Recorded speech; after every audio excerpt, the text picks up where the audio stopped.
22 times 34. 32, right? So you get on that one. What about 51 times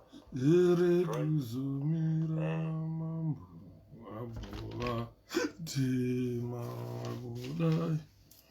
Udaizwa muyari ere kuzomirana povatema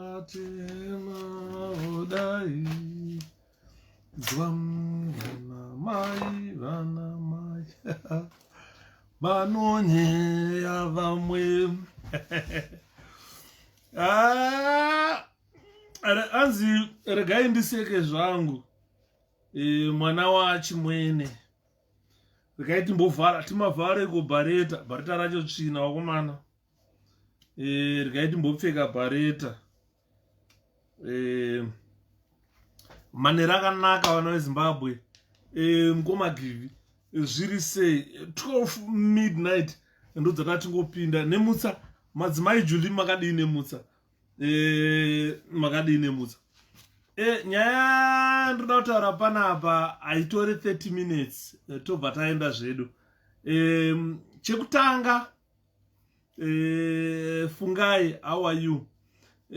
Ndakasimba mukomasidi zviri zei hanzi kuna 12 dzakwana ndo dzacho dzatachida kumhanyira kuti bate tobva takata, but mimi namatai 12 musaregere kubata.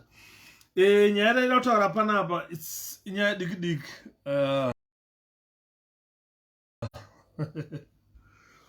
inyaya diki yatoda kutaura panapa.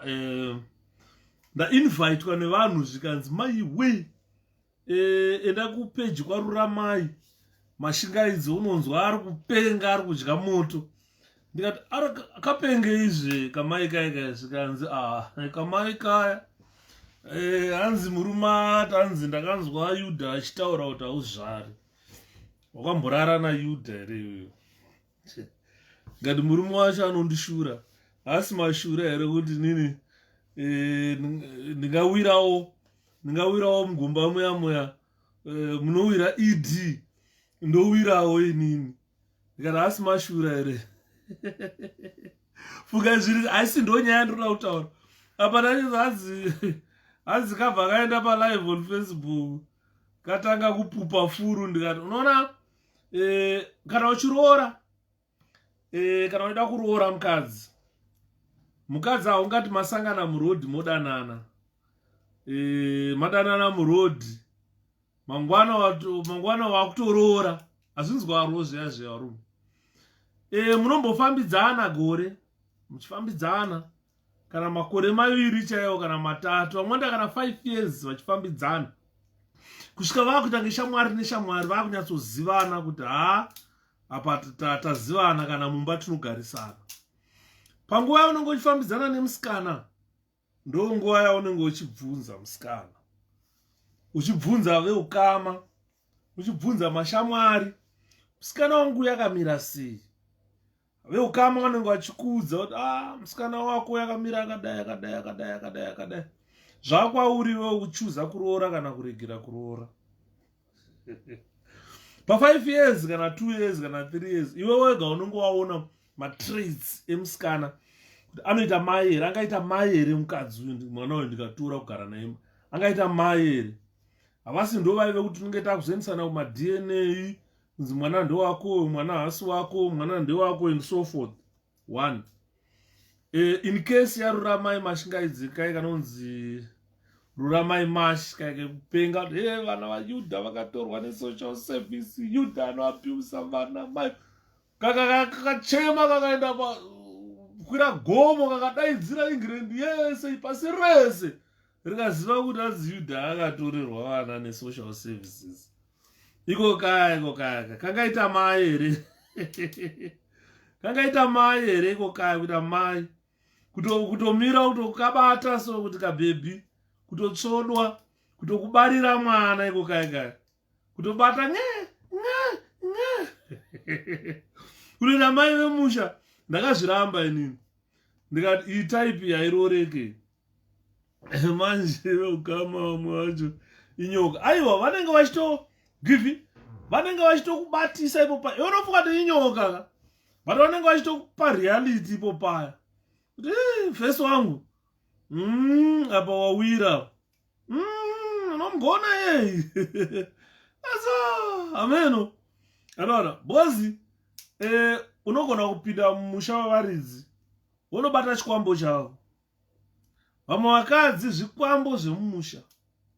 Unozoti mumba manje, kunoti ubate mai mwana kuti mai mwana, unongochisasamurwa uchikikwa kunge dhongi.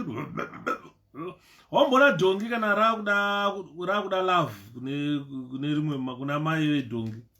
Baba shaya idzi dzinoita kunge dzichavhunika. Mai vachikika kusvika vaneta vozoita rudo. Saka unogona kupinda mumusha mevaridzi vane chikwambo chedhongi. Unovhunika shaya. Dzopera shaya kuenda kupera. Paanenge aneta manje, chikwambo chaneta manje, ndipo uchazoita rudo. Oza kana vari vanhu vakaita seswitch postori toita todhiniwa kudhara nerudo rwacho hatichatodi futi. Andiona. Saka zvakaoma, but haisi ndo topic yandoda kutaura. Ndoda kutaura about exhumation. To exhume. The Zimbabwe government has been given, or ZANU-PF has been given go ahead by the courts to go to Zvimba to exhume a dead dictator. A dead dictator who is lying dead in Zvimba and having taken over the richest African country, left it desperately poor.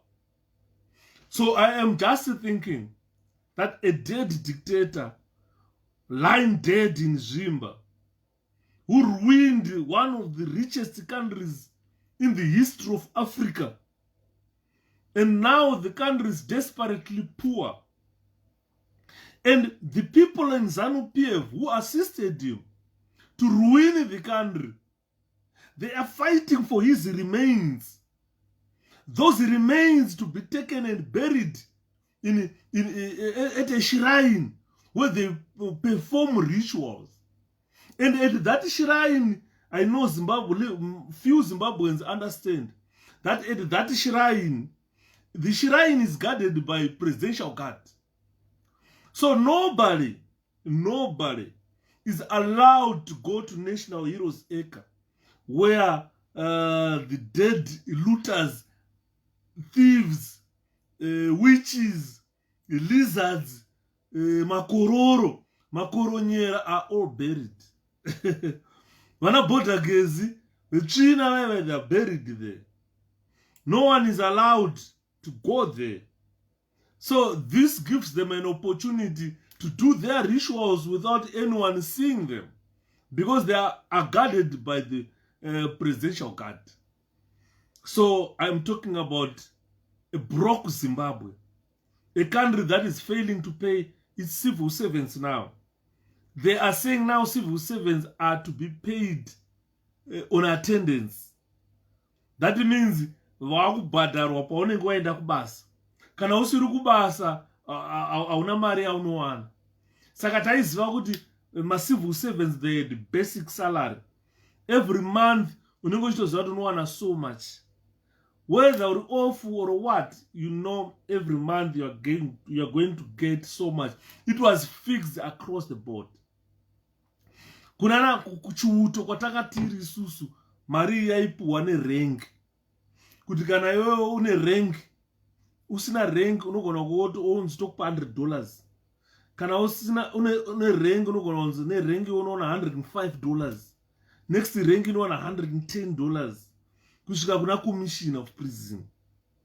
Saka urikuona kuti izvi zvaakunzi civil servant anofanira kubhadharwa nekuuya kwake kubasa. This is another way yekuratidza that the government is broke. Zimbabwe is broke. This is why you see there was net exodus of Zimbabweans scattered abroad the world, scattered across the world. The problem is we all left a broke country. Hanzi vakanyeperwa nenganga dzavo vanhu vezanu busy kufukunyura makuwa. Andimona, they are ritualists. vada kufukura makuva ekuti vaenda vanoviga. Inini what I'm against ZANU-PF.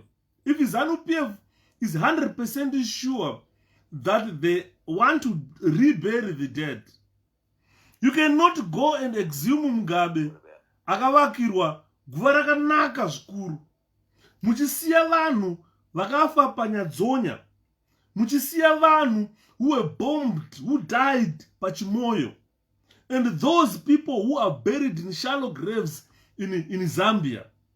ZANU-PF is not for real.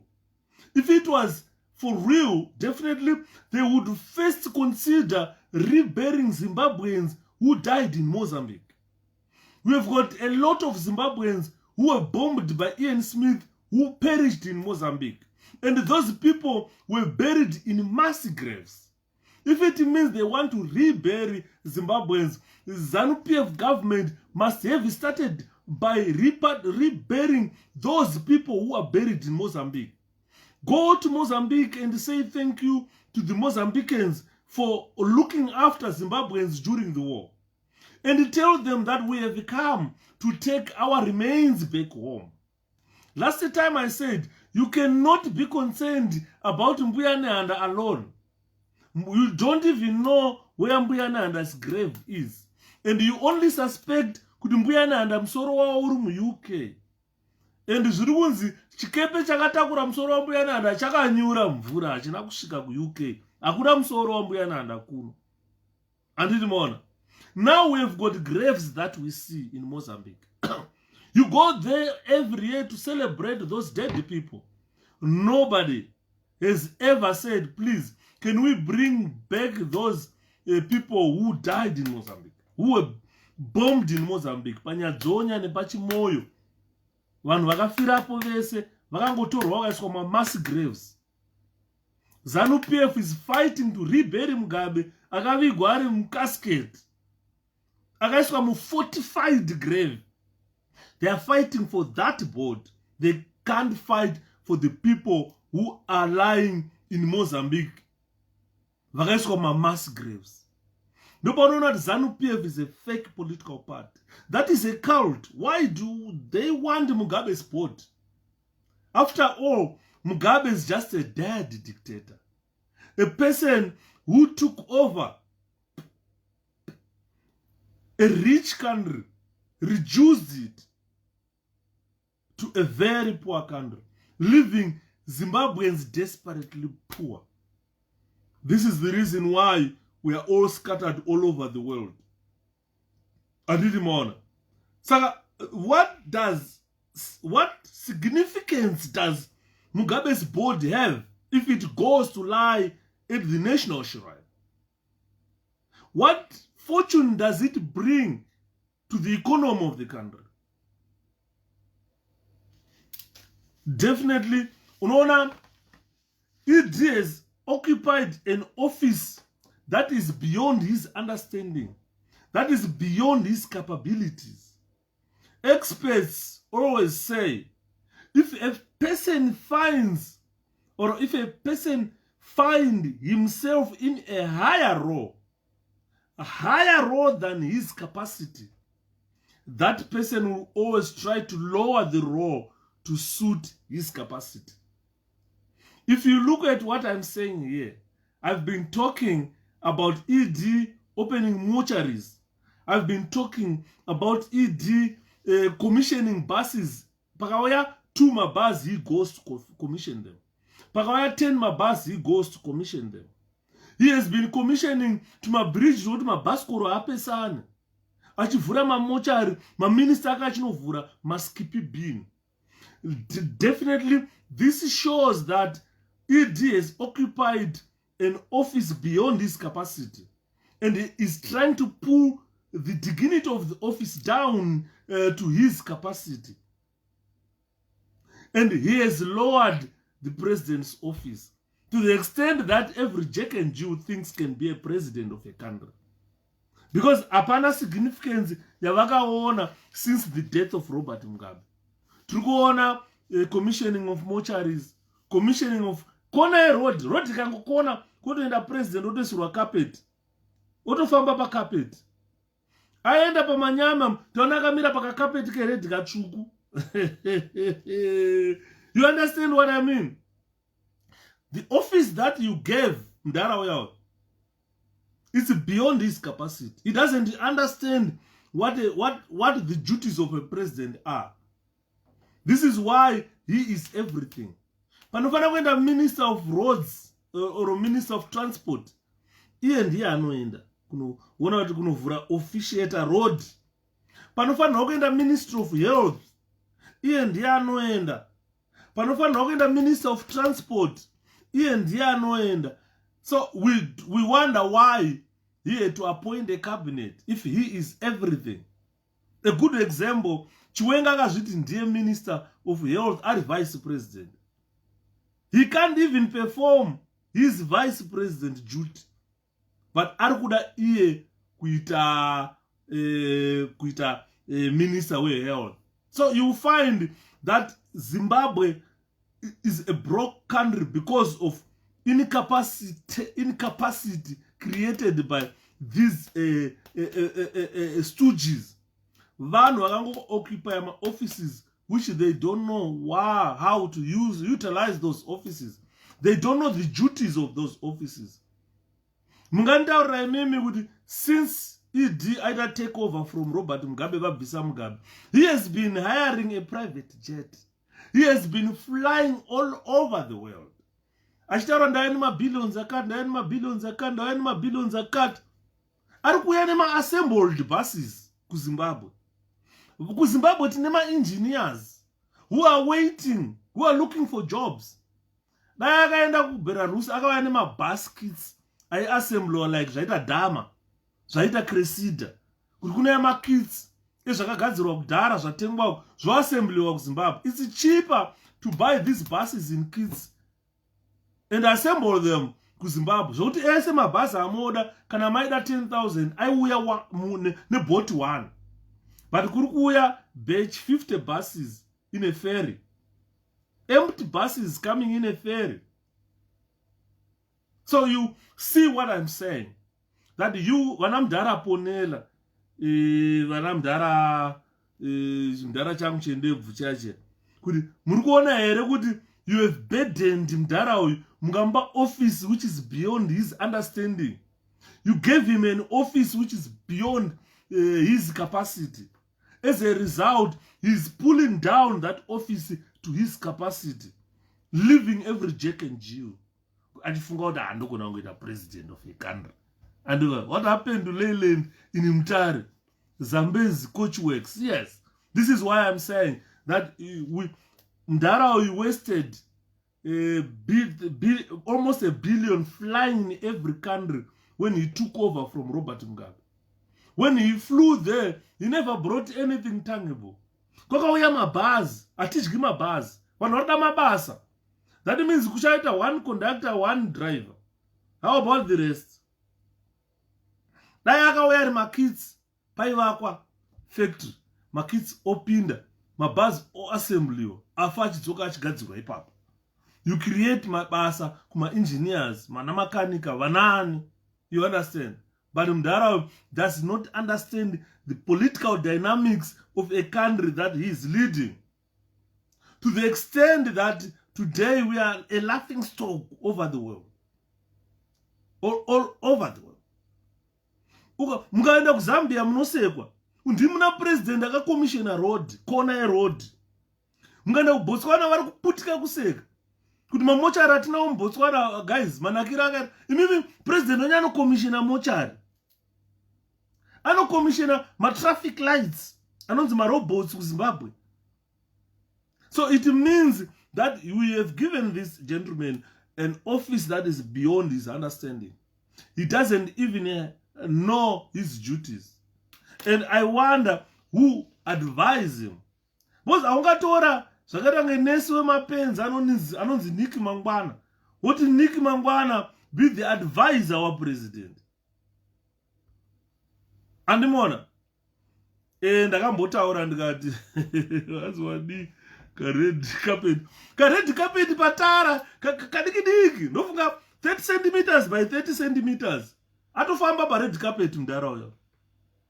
And we have got a problem. We created a problem in our country.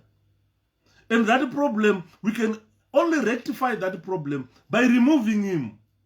By removing Wanachina Masa, Minister Jembwez. And one. Pakatanga woyo zoro ndakati chimoto chatanga. Very soon chotanga chimoto mZimbabwe. But ndakati wafana wakuda woi makomreza woi tikati ngachiche ndikati zvatanga ndo zvatoziva izvi. Atingataura kuti na president anokomishina bridge risingakwanise kupesana zvimdududu. Atingataura kuti na president anoenda kunokomishina mabhazi pakauya 10 oenda otocheka ribbon, pakauya 20 onocheka ribbon. Mabhazi aya, they are not enough, those buses. Vaka create a problem yekushayika kwetransport muZimbabwe. Vanhu vakushaya transport maakuti anzi toda kugadzirisa problem yamaka create. Already Zimbabwe is in a problem, and you are creating another problem kuti vanhu vashaye mabhazi ekufamba. Maakuda kuya ne 20 mabhazi 50 mabhazi moti anzi tauya kuzogadzirisa problem you created. All the problems that we face today, 41-year-old problems created by ZANU-PF, and they can't solve it. The issue about Harare transport, they are not going to solve it. And the buses are a family business. And the Zimbabweans may say, Mavarwa business for one family to enjoy. Apa ndopataratidza kupusa maZimbabweans. Kana tisataradza kupusa ndopataradza kupusa. A family business, mabhazi ari kuuya nde family business. Mavarwa makombi, mavarwa zvimwe zvese. Fastest mode of transport in Zimbabwe has been shut to create a business for one family. And maZimbabweans, you are okaying that. Ndasarenda nemi. Vakagara muHarare kuma 1970s kusvika kuma early 80s. You understand what I'm saying here? Taivene company yainzi United Passengers. Yakazochinjwa kunzi United Passengers. Vaivene mabhazi mabhazi. Every bus stop every 15 minutes paisvika bus. Right, rasvika rinongomira kana 5-10 minutes kana pasina munhu aripo robva rocreate a space for another bus that is coming.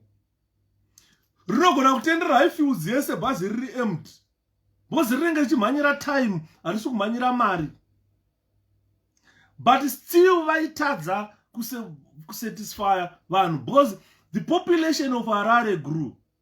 During that time, the population was very low. Now the population is probably multiplied by 100. If Harare had 2 million people, by now it is 200 million people.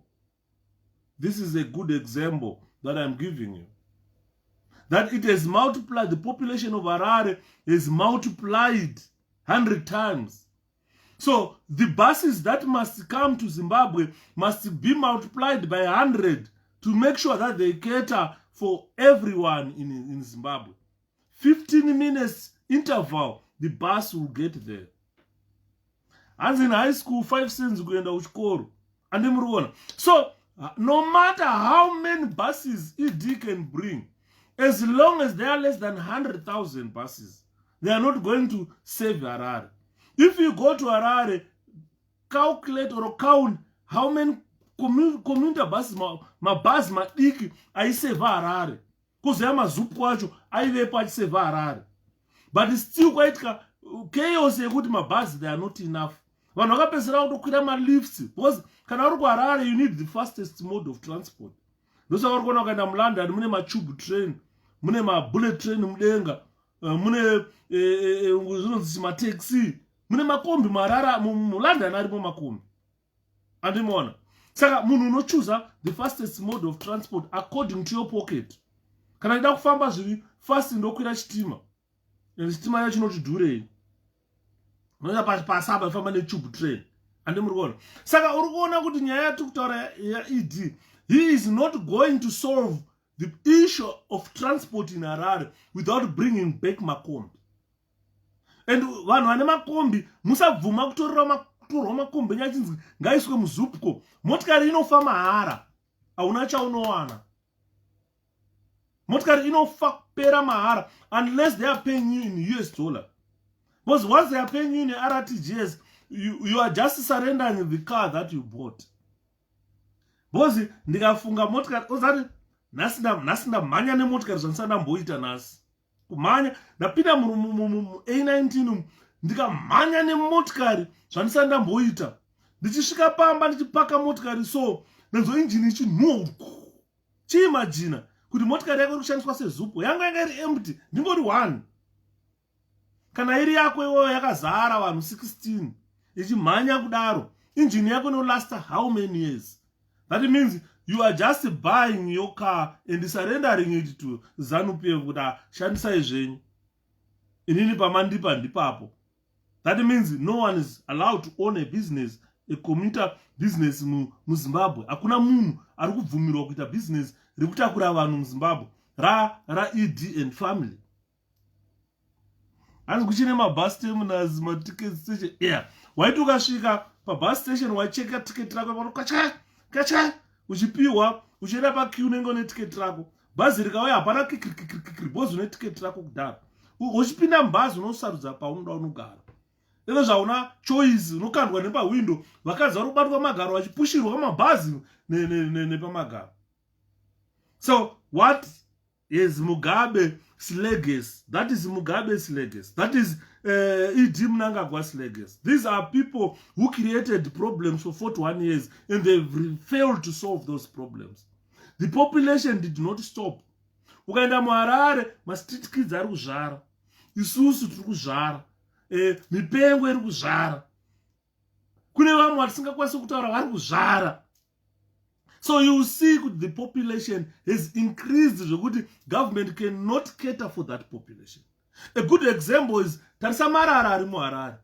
Kudhara muHarare wanga usingakwanisi kurasa paper. Kurasa waitonyara. It's just like UK. Kuti ubate paper urase undonyara. Unotendera musoro wako utasara hapana bin here. Umhanya unokanda mubini. Ndozvaitwa muHarare kudhara. It was sunshine seat, smart seat. But pakangotaura 𝗔 chero kuti hakuna zvichemo zveMDC council kwazvinoenda, ndiye ari kuencourage kuraswa kwemarara tsvina yese muHarare. Achitaurira Monzora kuti daidza makanselors akaelektwa bvisa vese. He is fixing vanhu vemuHarare. Saka chandakutaura ndechekuti the whole of Harare muri kufixwa naMnangagwa. Why can't you uprise? Why can't you rise? Because nyaya dzekumirira ma-elections dzataneta nadzo. Tumirira ma-elections atoziva kuti dzimwe nguva anongozvipa manumbers kuti ndawana manumbers akati and people can't challenge him. Kuda muchallenge him munopfurwa. His failures up to now are enough for him to be recalled from the position that he is saying Zimbabweans you voted him. Apa Mkoma George atimukona problem yatotaura yekutaura this is why the experts said if a person finds himself in a higher role like a president's role than his capacity, that person will always try to lower the role of the office he's occupying to suit his capacity. If you look at 𝗔, he is not striving. He is not striving to suit the role of a president, but he is bringing down the roles of a president to suit his capability. He doesn't have capacity to be the president of that country. If you see his priorities, kugadzira chistatue chambuya nehanda tisina magetsi, tisina mvura yakachena yekunwa, his priorities are wrong. If you see his priorities of exhuming a dead dictator, a person who is lying dead in Zimba, and that person took over the richest African country and left it desperately poor. Someone is aiming to go and exhume that dictator. Take that dictator to national hero 𝗧𝗂𝗲 and bury him there. What's next? Does that have an economic benefit to Zimbabwe? No. What does it benefit our country? To go and exhume a dictator. If tourists come to Zimbabwe, if they want to see where he is buried, they go to Zimba. There is no point of exhuming him and bury him in Zimba. Why? He gave himself 100 days in power. Akabva mapoto. Thanks Mngoma. Akarotsvaga a professor kumita finance minister. That professor akabva azvikudza kunge bonga achifunga dikiti. Akatanga kutaura kuti just give me 6 months, judge me in 6 months. Now it's almost 5 years. He has failed. He gave false hopes to the people of Zimbabwe. He gave ED false hopes. He sent ED to go on ZBC TV and tell the whole world that American US dollar is equivalent to one bond. Even Rand is not as strong as RTGS. Even Pula is not as strong as RTGS. Today, he can go back to apologize to the people of Zimbabwe for lying to them. Lying between teeth.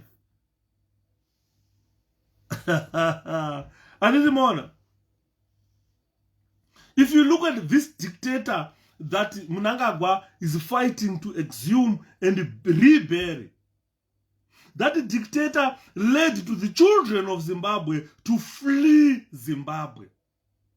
Zimbabwe's children had to flee Mugabe's Zimbabwe and live in other countries where they are mostly treated in disdain. If we tell you the way we are treated in foreign countries, you won't like it. Tinevarume isaka bwanji muri bwanja chimwene. We have got people who came from Zimbabwe as doctors. We have got people who came from Zimbabwe as managers. Who, for a good example, they came to the United Kingdom. They can't get managerial positions in this country. They are treated with disdain. They are looked down. Ukavatarisa so unonzwa tsitsi unoona mudhara ndakamboshanda nemwe mudhara pa nemwe 𝗥𝗶𝗰𝗵𝗵𝗀𝗀𝗄 tichigezisa chembere ipapo bhozi pandakasvikapo ndakamuti nhasi ni ndakugezisa chembere dzese dzine tsvina dziri kunhuhwa dzisingageze dziya ndozandainga nhasi pabasa. Mudhara yakandiseka akati shepherd unopenga here ndikati no mudhara munomu hamusi kugarika munomu ndakugezisa chembere dzese.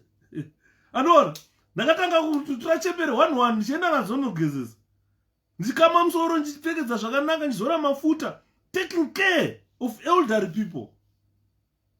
Muhome makanhuhwirira ndikafiritira tuma air freshener tumachi mukanhuhwirira musiwo ndikaisa smooth radio tikaswera tichitamba nechembere dzedu. Andiona. So the issue, those people who came as managers, etinamo vakabva kunana prison, police, army, vari mazishefu chaicho, malieutenant, vamwe vari mamajor kuno kuti kugeza nawo chembere, but they are not being recognized. Maqualifications avo mose ekuzimbabwe mamwe acho anenge achingonzwa ngori manager yakwekwe tsvaga basa rehumanager. Hakuna kambani inokuemploya muno nechocolate skin. Saka at the time a red carpet shocked me. It shocked everyone. The whole world is shocked. Why ED was standing on a 30 by 30 centimeters red carpet. You understand? So you find Mugabe's legacy is impunity and corruption. What we are seeing today is the reflection of Mugabe's rule. What we are witnessing today is exactly the problems created by Mugabe and ED. These guys rangari socks nebhutsu. Kuti unoda ukapfeka socks aufambe naro panze unoda bhutsu. Ndozvavaita Mugabe na ED rangari socks nebhutsu. Ukatopfeka socks osa bhutsu pamusoro. Kwazvaenda hausiye gumbo kwafamba kwese zvaifamba zvese. So this is their legacy, that they created a problem, transport problem in Harare. They are pretending to be solving. Nonzo hanzi idi yakanaka nekuti asolve issue transport problem. Who created that problem? And he has failed to solve that problem. And in Murugona. So this is their legacy that we are witnessing today. Everybody in Zimbabwe, as we talk today, is crying. Vanhu vari kufa nenzara. Ukada kuti utaure ubvunza masiyaiwo tata zvavafara zvekuabducta vanhu zvezvi zvinonzi fereti tata munhu. And Murugona kuti I want you to witness something. When the ferret abducted 𝗏𝗏𝗃𝗃 and they were caught by a television, by a CCTV abducting him, and that CCTV, it was shown throughout the world, they have stopped. They have stopped abducting people. Because they were caught red-handed by a CCTV abducting someone. This is how people went missing. And that's the Mugabe legacy. That's the ED legacy. I don't know why ED now is fighting to exhume a dictator, a person who destroyed the richest country in SADC, to say we want to rebury him. That person, a dead dictator who has got no economical advantage. His corpse, apana mnasida kuona nezvaMugabe. Vanhu vese vaitoti dai mudhara yapuwa imbwa dzadya, dai mudhara aendeswa kushumba kudzanodya, kana kupa makarwe adya mudhara uyu, hatidi kumuona. Because mudhara uyu ndiye atisvitsa patiri zora nhasi. And someone is fighting to rebury that dictator. Andinimona. Zvinhu zvinorwadza kana taakuzvitaura vana Yudha, vafana vamwe vaiva vekuabducta vanhu vanozviti masiyaiwo nhasi vanenge vachikwama kuti Yudha atanga. Nyika iri kunzi macivil servants havasi kupuwa, hakuna salary. They are not getting anything, macivil servants. Vakunzi because the government is broke, the country is broke, vakuti hanzi tinokupa tichabhadhara macivil servants nekuya kwavo kubasa. Taizviziva kuti advantage of you being a civil servant is you have got basic salary. That means they have removed the basic salary, hapasina basic salary kuma civil servants. They have stopped, wait for 2022-23, they will start abductions and raping.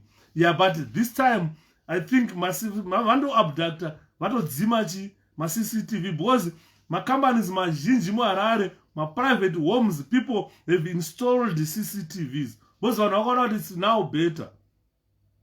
Ndakataura someone ndikati vanhu vakada sana President Chamisa, vana Hope Ching'ono, vana 𝗏𝗏𝗃𝗃𝗿, vakomana vaiva daitikaona mari ngativatengere maCCTV. Toswera takuziva kuti iro zimfereti iro. Kana kuvatengera mabodicams, tomalinga mabodicams nemacomputers edu kuno, chichiti chikachaya kutotoona kuti uyo ndiye atora, uyo ndiye adai, uyo ndiye adai, wakasa bodicam. Baba varungu vakaipa. Pandakaita filming yangu nekamera ndakapuwa neGuardian newspaper 2008. Awione kuti iri pai kamera baba. Awione ndofamba kuita zvandoda uchingofunga kuti munhu ari kuzvifambira ndichikufilma. So we need those cameras, especially for President Nelson Chamisa. We can't go into 2023 election without a camera, a board cam. He definitely needs a board cam that will be linked Google. To link Google. Google video. Pane imwe inonzi Google video dedi. Ndasikazoti yakashata kudaro. Unongotora munhu wamunoda mupa kamera iyoyo mumulinga Google video. Paafamba pese munenge muchimuona muchimonita. Vanhu vanenge vachimhoresana vanosangana nechanotambidzwa munenge muchichiona. Ndakati sadherera varungu ava. Sadherera varungu zvachose. Saka we need that technology. Tinovabata chete. Bootcamp ka1. But inolingwa manje, iyo inolingwa Google. As long as kane battery kane ikako, ukalinga Google video. Inenge ichibuda live baba pa Google apa. Zimbabwe ndakati technology haisati yapinda. Chinamasa haangauye netechnology. Antiki ministers vari kumaintaina neZimbabwe vachivhura zvitima zvekuma 1953. Zvitima zvakaunzwa naSmith ndisanda zvarwa inini. Ndakwana mukomabhigi. Alright, ndapedza mukomabhigi. Tinowanhonga chete. Inini ndakatoona ndoda kutoitenga. Ndotoishandira ndoitenga. Nongoti kuna president wangu ndozvandagona kuitira ndara. Ndoda kuti ndochikumonita muri pano, but kana vakumba manje vanoziva zvekuita because ukapinda mubedroom techikuona. Ukapinda mubedroom techikuona. Saka pakaipa ipapo. Rwedo runo neGoogle video iyi munonyepa. Nemotikari yacho tichiona kuti yabva apo iyo yada iyo vanhu vanotaura chivanzwa kuti vari kuti gore rino vakaipawo vanhu. Rwendo runo blend of gadgets. Andimuona. Saka the issue yatiri kutaura iyayo ndeyekutaura kuti taimbotuka vana Ian Smith.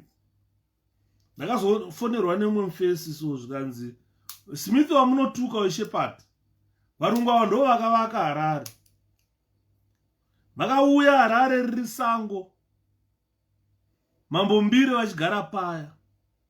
Vakasvika vakapega. Vakasimudza Union Jack wavo. Vakaona kuti time nedina kumira so vakapulana. Vakati vanhu vatema chaisa uku. Ivava vakanotumba turumu vese tukubvisa. Tunovapa dzimba vachagara uku. Maindustry achaenda apo. Ndobva vatanga kusimudza Harare. Zvikanzi since varungu vamira vabviswa muZimbabwe, pane town yamakambovhurawo here kana kuvaka city chete. Amutale ndeye Mabhunu, Bulawayo ndeye Mabhunu, Gwelo ndeye Mabhunu, Gatuma ndeye Mabhunu, Hartley ndeye Mabhunu, Karoi ndeye Mabhunu, Sinoya ndeye Mabhunu, Victoria masvingo yainzi Victoria ndeye Mabhunu, Fort Victoria ndekumabhunu. Hakuna town kana city one for the past 41 years yakavakwa neZanu-PF. Ndo chinonzi feila ichocho. Andiona. ZANU-PF is a weapon of mass destruction. Pakandifonera zvikanzi munotuka Smith. Amuzive zvakaitwa naSmith munyika yeZimbabwe.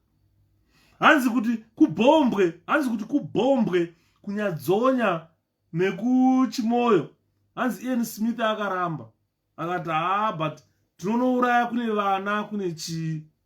Hanzi vana Kenny Flower, vana Eddie Crosser, vakataura vakati vana iva vakakura ndamaterrorists, so let's go bomb them. Vakatakura muZandla force akanga akatrainwa neZandla, vakaenda naye nendege achinovaratidza kuti rovai apo vaibhombana vega, vaitengesana vega, vachibhombana vachiurayana. Zvikanzi don't blame Smith. Azvikafamba mushe ma-ET 504 station wagon anogona kudzoka akutouya, because these guys they are creating problems. Vonyepera kutanga varida kusolva problem, vozondivhotera inoda kusorovera problem. So the people of Harare vamuka manje. Amerika vachiri kufunga kuti era unoziva problem yavanoita, they don't really understand the era we live in. We live in an era of technology where things happen, we capture. Andiri manzo. Saka murikuona kuti hanzi vanhu vaiti musatuka Smith, because Smith wamuri kutuka akakuvakira iZimbabwe. Vacho vamunoti vanhu vatema vakanorwa hondo vachiti nyika yedu havana kana chavakavaka muZimbabwe. Havana kana chavakavaka. Izvi kuti vana vaende kuchikoro havasi kuenda. Takaswera uzwa kare kunzi inonzi chi free education next year yaitaurwa i2019. 3 years down the line 2021 hakuna free education. Takaudzwa kanzi kungwedza nyika yese magetsi, hakuna magetsi ariko kuZimbabwe. Clean water, hakuna clean water ariko kuZimbabwe. Health quality, affordable quality health. Hakuna health iriko kuZimbabwe. Wakutonzi unobaiwa uchida usingade. Ndopana ngachitaura ndikati alright. Ndiri panapa atete Martha Mutomba vari panapa. Inini ndakavaccinate. Atete Martha ava havana kuvaccinate. Saka danger yavanopoza kwandiri inini ndiri vaccinated ndeipi? Why am I worried about munhu asina kuvaccinate? Kana asingade hadizvi. Body yemunhu ndeyake. Treatment is by consent. You cannot force people to be vaccinated. Why? Kudanzi uchabaiwa uchida usingade. Who are you? Ndopana chitara ngati angwarire mudhara. Ndiani anogona kuzobaiwa? Ndiani anogona kuzobaiwa manje? Iwo wafona uchabaiwa Jackson. Iwo baiwa iwewe. Mboza ndingoona mvukela. Ndingofila kuti one way or the other pane mvukela ichaitika. Mudhara angona kubaiwa. Angona kubaiwa. Ati muchengete video ino muzotaura kuti Yudha akazvitaura izvi. Unoona mudhara abaiwa. Aiwa, komana mandikanganwa komana. Aona. Mandivengereiko. Ndaona abaiwa.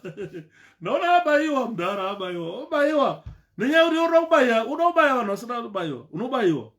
Andimona. Saka ndonyaya tiri kutaura panapo kuti some people must be very careful. Must be very, very careful. Because vanhu veZimbabwe havasi vana vako vese. Une vana vako iwewe nemhuri yako. But don't take my fathers and mothers of other families as your children. Wakuona ngeiwo ndo unofunga kupfura vanhu vese. Ndosatataura kuti you have reduced the role of a president to your capacity. Whilst we need a better president. We don't need this mediocrity that we are witnessing today. And the Zimbabweans must stand for themselves. This is time now. Kutanga izvozvizvi. Ya time yezhozho wakumana. Haisiri time yekurara hope dzinouya. Kurara hope rugare. Kurara hope kugarika. Kurara hope rugare. Asi asingachemi tinomuona. Paunonyepa tinokunzwa iwe. Kurara hope rugare. Taneta nekunyeperwa. Ndaiseka imwe post yandaisa kuTwitter. Mazuva kana ndakablokwa paFacebook. I can't post anything. Ndakablokwa for 30 days neFacebook. Saka muchiona kana ndichita malive aya ndinoita asina topic because I can't even type a topic. Chinondirambira, I can't do anything with this. And for luckily ameno account it's my old account. Iri kundibvumira kuenda palive. Ndikaenda pa my new account ndakacreata. Because ndakacreate a new account. Ndaiti ndikauya pa old account kaenda live. Andimukona zvino zvitiriona 34. Account ine vanhu 16,000. Ine ma followers 11,000. Ine ma friends 5,000. Iyo account yamuri kuona. But kana takuda kuti discuss issues about our country, you find tinge triple 33. Vamwe ava 15,968 amendu vari kupi. They don't participate. Saka ndakaona ndikada ndivabvise as friends, ndivaita unfriend vazhinji vacho. Una unfriend munhu anoparticipate. Saka ndakavhura a new account. Ndikati rega ndiende kunew account. New account handicha-add vanhu. Ndakumirira kuaddwa nevanhu ndichingoconfirma chete. Ndozvandakaita kuti vakaenda kunew account, they were the ones who were adding me. I was just confirming to make sure kuti tinge tine vanhu vanoparticipate. At one time takambosvika 800 vanhu out of about 10,000. But still the number yevanhu vari kuteerera kuti tigadzirise nyika yeZimbabwe idiki. Saka maona ndakumova now kuti handichaiti live on Facebook. Ndakumova from Facebook. You will never see me doing lives on Facebook again. I'm moving my lives to YouTube channel. Saka vanenge vachida kuteerera tichitaura kugadzise nyika yedu ndakuitira kuYouTube. Ndokwamaona kwandakandiri. Saka ndazongouya panapa to update you guys kuti nyaya iripo ndeyekuti taakuenda kuYouTube channel.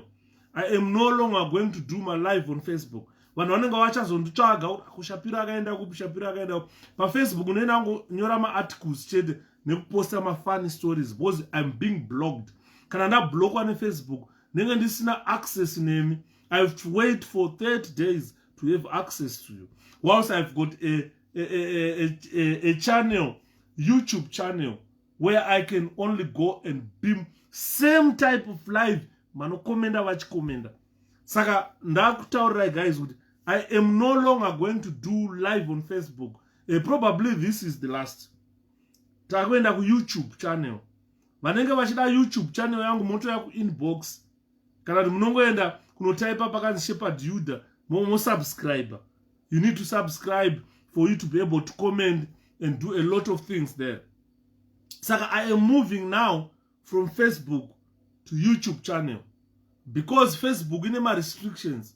Ani matashara nyaya yekuti ndaona mudhara abayiwa, but ndikataura nechirungu panapa ndobva ndablokwa. And Zoom is also good because we can converse. Yes, tichapota chitaura tichita Zoom futi. Zvezvokuti tikaona kuti nhasi toda kudiscussa topic inoda interaction, isingade presentation, then we go pa Zoom totaura vanenge vachida kutaura. Anditi maona. But Zoom inenge ida tichita ma meetings chaiwo plan B kuti toda kuita sei. Anditi maona. Saka panapa, ladies and gentlemen, this could be our last live on Facebook. So whoever is going to miss me, please subscribe to 𝗥𝗶𝗿𝗍 YouTube channel. Let's every day from 8 o'clock. Ndokwatinge takuita my live on Facebook, my live stream. I'm no longer going to use Facebook for live streaming because of my kungovarwa. Ngodaiso nda block. Kuposta ichi nda block. Saka vakandibloka ndakushanda ku YouTube channel nendakuziva kuti everything is fine. Andisi chauye ku Facebook kuisa ma live. Ndakuenda ku YouTube channel. So you guys 8 o'clock UK time every day, log on to YouTube, then you find me ndichita live on Facebook. Saka my live on YouTube ndokwataka kumaitira ikoko. I hope akuna anozondinetsa futi kuti mukoma yuda handisi kuona because inbox every day I'm replying my messages kune vanhu telling them I've been blocked by Facebook for 30 days.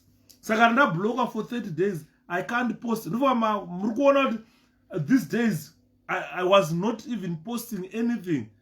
Kutoita live on Facebook ndaita pa account, old account ndopinda live on Facebook. Ndalawa kuenda live on Facebook, but does not allow me to type anything. Even topic chaichayo live on a presentation, this doesn't allow me. And in morning. Saka mwana tachitaura nyaya dzekuti for 41 years ZANU-PF haina kana town yayakavaka. Maiti mukaenda kumangura uko, kwakunzi mangura kwainzi kumangula.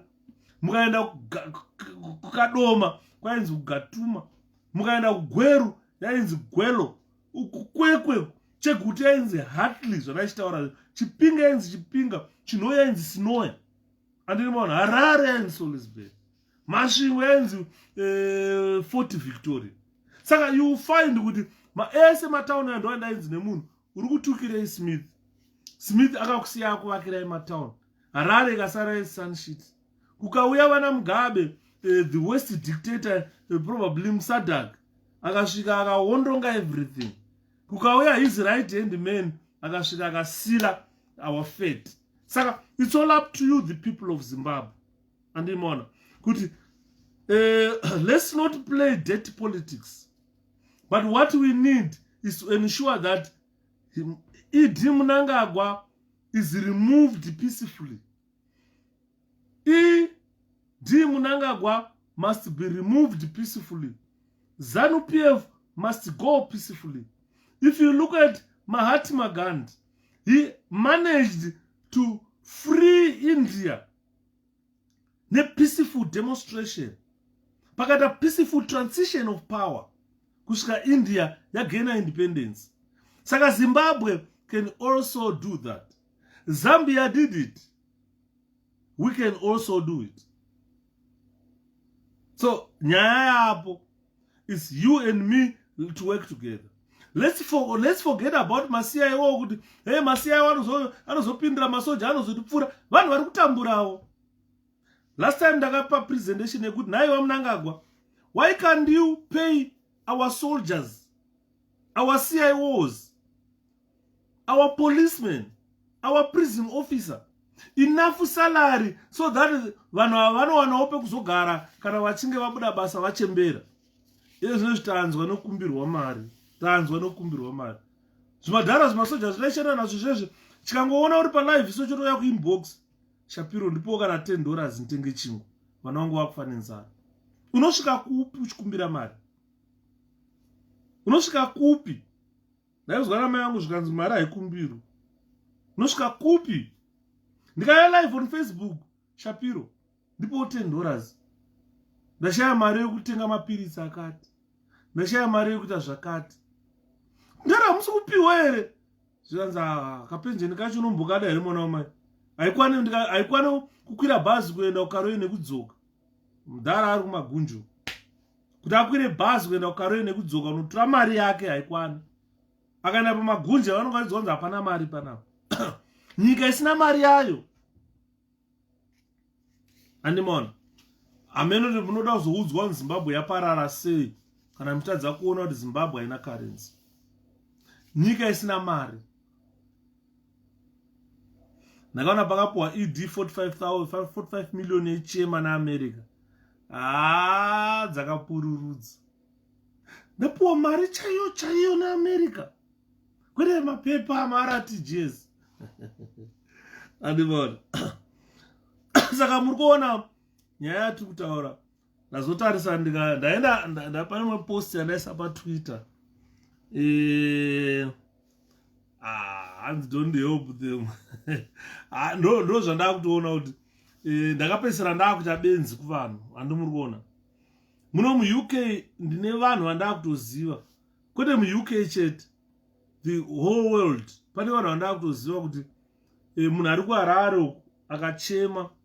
The comrade tibatsirewo nezvakati. Ndokusenda message. Mai ningi, baba ningi, mukoma ningi. Vanhu vandotoziva kuti kana vari 10 ndikavasendera message, mwana kusara 50 pounds, mwana kusara 20 pounds, mwana kusara 10 pounds.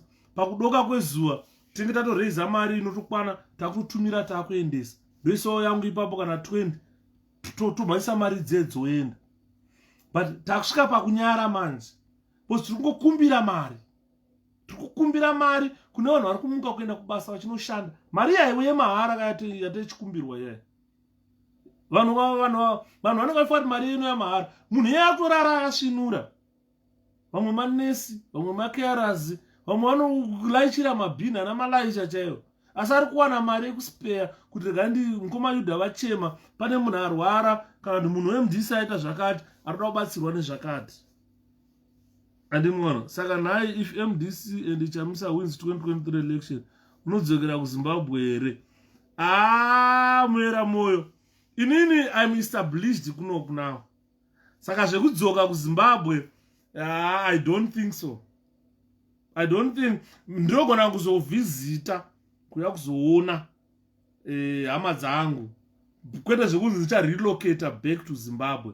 No, hazvichaiti. Because problem yatanayo ndeyekuti miviri yedu yaconditioned nezvakuno. Ukanzwa zino unofonera GP kuseni womhanya woenda kwaGP. Ukanzwa musoro unofonera ambulance. Doctor anouya anomhanya kuya panapa pamba kuzokurapa. Saka tuzosvika paextend iyoyo yekuti uri kuZimbabwe unofonera doctor ouya kuzokurapa for free pamba pako. I doubt very much. Muno muUK ndikafa nenzara panapa ndofonera member of parliament wangu kundarwara panapa ndisokwanisa kufamba ndikudawo chikafu anomhanya nechikafu kuzopa vana vangu havafi nenzara.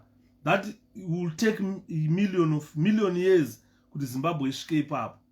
Saka pane pamwe pekuti ndogona kuti handipa muchiruziva here pane mukadzi wokuno akabva muLondon akarelocate akanda akuenda kuZimbabwe. Haana kumboita 6 months akasvika agara relocate kuZimbabwe. Achibva arwara anenge akarwa neCovid achibva afa. Dai anga ari kuUK government yaimhanya inomutora inomupa oxygen yomusa paventilator vachimubaya majekiseni kuti apore aigona kurarama. Saka you find kuti taane ma problems ekuti takucompare kuti Zimbabwe yakamira sei in terms of health, food, water. Because kuti ndibve mu UK ndidzoke ku Zimbabwe ndoswera ndine bucket remvura pamusoro kuenda kunogeza. Kana ndakuda kuita tsvina ndomhanya nochera mvura ndoende bucket remvura yekuti kana ndaita tsvina ndozodira tsvina yacho pamwe haiende. Andimona zvimwe zvinhu zvinorwadza izvozvo yazvo hatichazvikwanisi ndo chokwadi. Ukana munhu ari mu UK ari kutaura kuti asuwa kudzokera kumusha angosuwa kuvhizita kuya kuzoona kumusha. Because ndinawo maamai vatainamata navo ndichangobva kuZimbabwe vakaita hana amai vavo inini mukwashanda neta ndazoita sei ndikati amai ndabva kuZimbabwe inini nyaya muri kutaura kuti maneta ika netai muri muno kokuti hamushaye basa tsvina yende. Because muyera moyo chokwadi chandiri kutaura panapa vanhu vari Zimbabwe vanochiziva. Ndajaira kuenda 24/7 paintaneti ndiri live on Facebook. Kana magetsi aenda hamundooneka. Saka ndinonoita sei? Kunoku tajaira ma 5G network aya inenge ichimanya hapana pandodelayiwa panetwork. You don't get frustrated. Ndakaenda kuMalawi uku ndaiti ndikaenda kuda kuloga paFacebook nemuzukuru wangu ndaimira 30 minutes ichitenderera kudai tisati chaloga kupinda paFacebook. Ukaklika uende panext page paFacebook pacho unoita mari yawabhadhara inopera 2 hours dzawabhadhara dzinopera usina kuvhura kana 2 mapage paFacebook. Neslowness internet. That is Africa for you. You get frustrated. Saka most of the time musaka mchona vanhu vachiti kana mukaenda paWhatsApp hanzi musaise maaudios ari kutipedzera data. Ukaisa tudhori tokotama tudaizoto hanzi kutipedzera data. You understand? I don't cry about data in the UK.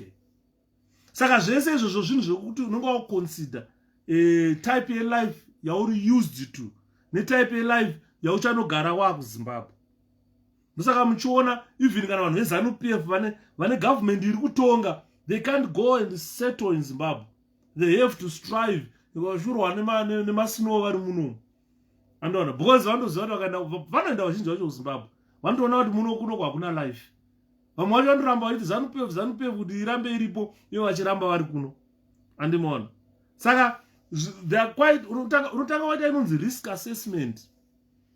You do risk assessment before you think of settling in Zimbabwe.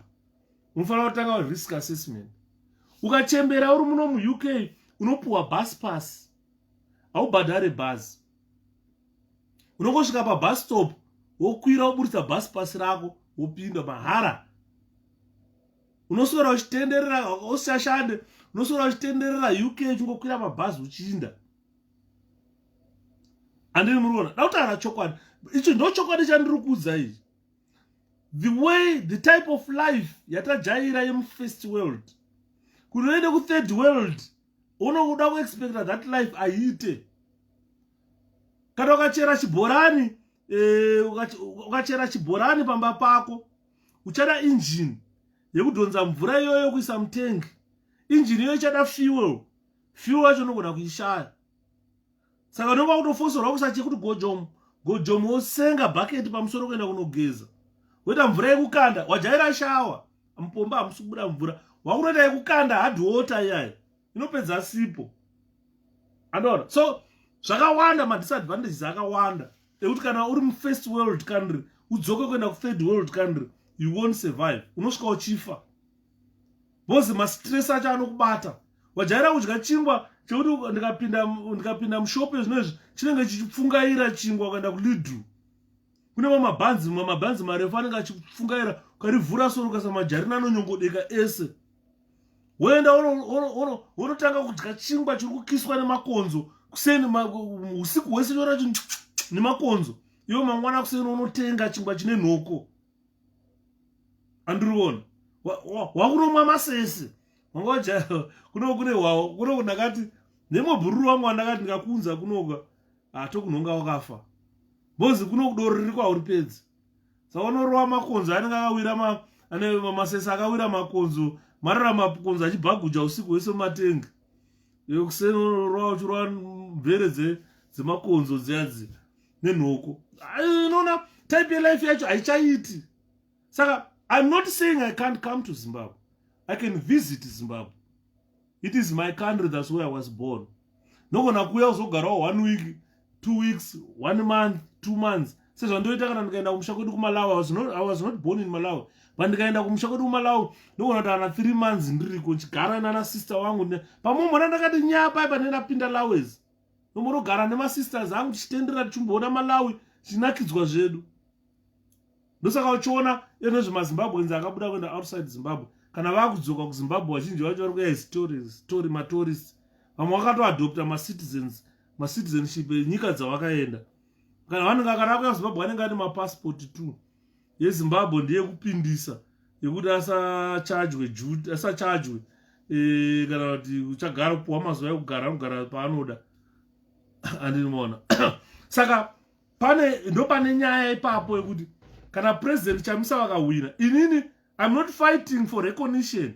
Kuti president Chamisa vakawina obva vati tina Yuda weyote minister zvakati. That's not my intention. My intention is for Zimbabweans to get electricity. Tichita live on Facebook nechitererawo munhu ari kuZimbabwe auta live on Facebook ari kuZimbabwe. Ene kunenge kwakafa kuti handimaona karurama imashikaika kamashingaidzika mwana kaya karurama imashikaika. Karurama imashingaidzika kakaenda kuZimbabwe kanoti haumbokanzwi. Akaenda zvakanda kana kakadzoka kuUK ndopatanzwa kakushaudha boyfriend yacho. Hanzi boyfriend yakati ndakanzwa Yuda kuti hauzvari. Handichadi mukadzi asingazvari, ndoda mukadzi anozvara. Handina kuziva kuti boyfriend ikunonditeerera pandiri kutaura kuti hanzi rurama imasha hauzvari. Hanzi boyfriend yakarwadziwa pandakati wadiwa wambotraya imbwa. Bozi wazama ana Yuda watadza, wazama varungu takupa watadza, maNigerians takupa vese watadza kuzvarisa, wadiwa wambotraya imbwa. Hanzi boyfriend yacho yakachema zvisingaiti. Uzozvitoro naYuda. Uzvari. Mondiregererawo guys. Indospawa. Indonakirwa manje. Dai vanhu ndese tainakirwa so. Inini autobhozera ndine nhamo. Chamotoona pana Yuda kana ndichirwara you can tell kuti ganda rakashishwa nechirwere.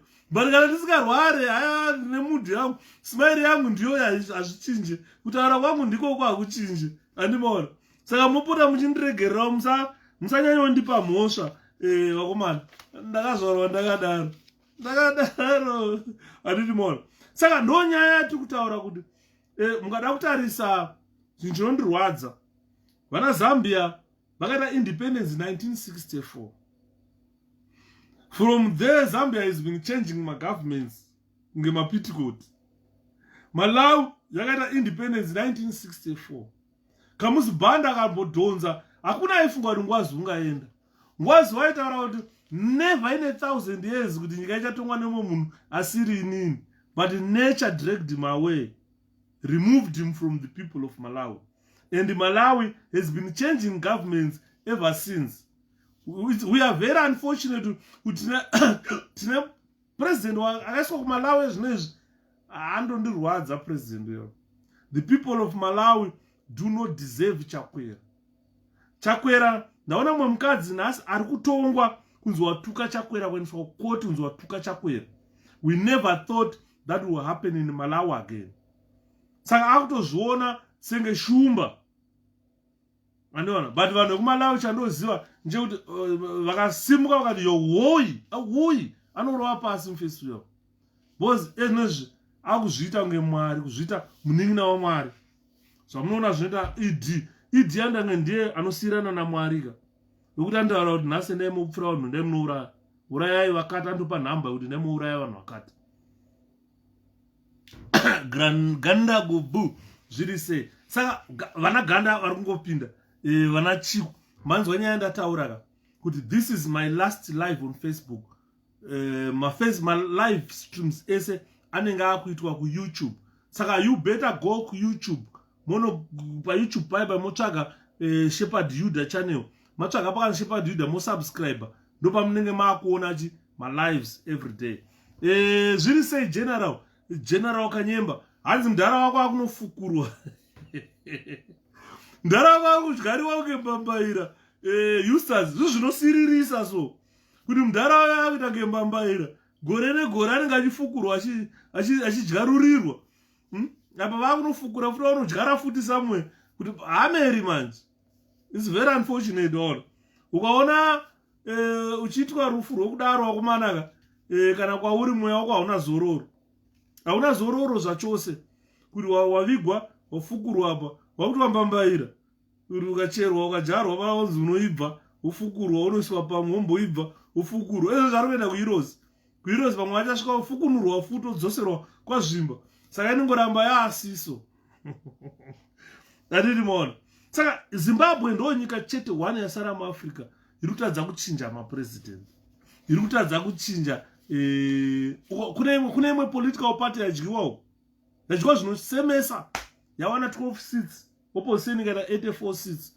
Ndokunonzi kuzvambugwa, ndo democracy iyoyo. Mukoma Kevi mazuva nyaya ndataura endai kuYouTube mono subscribe. So pana 131 I think tosangana kuYouTube starting from tomorrow 8 o'clock UK time. We meet kuYouTube for live streaming.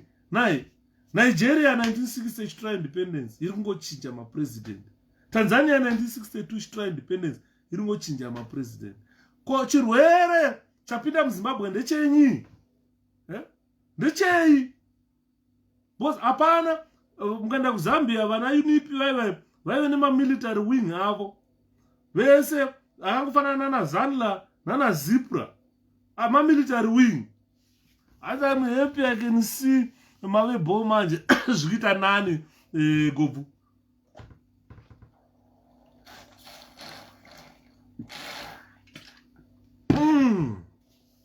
Zviri kuita nani.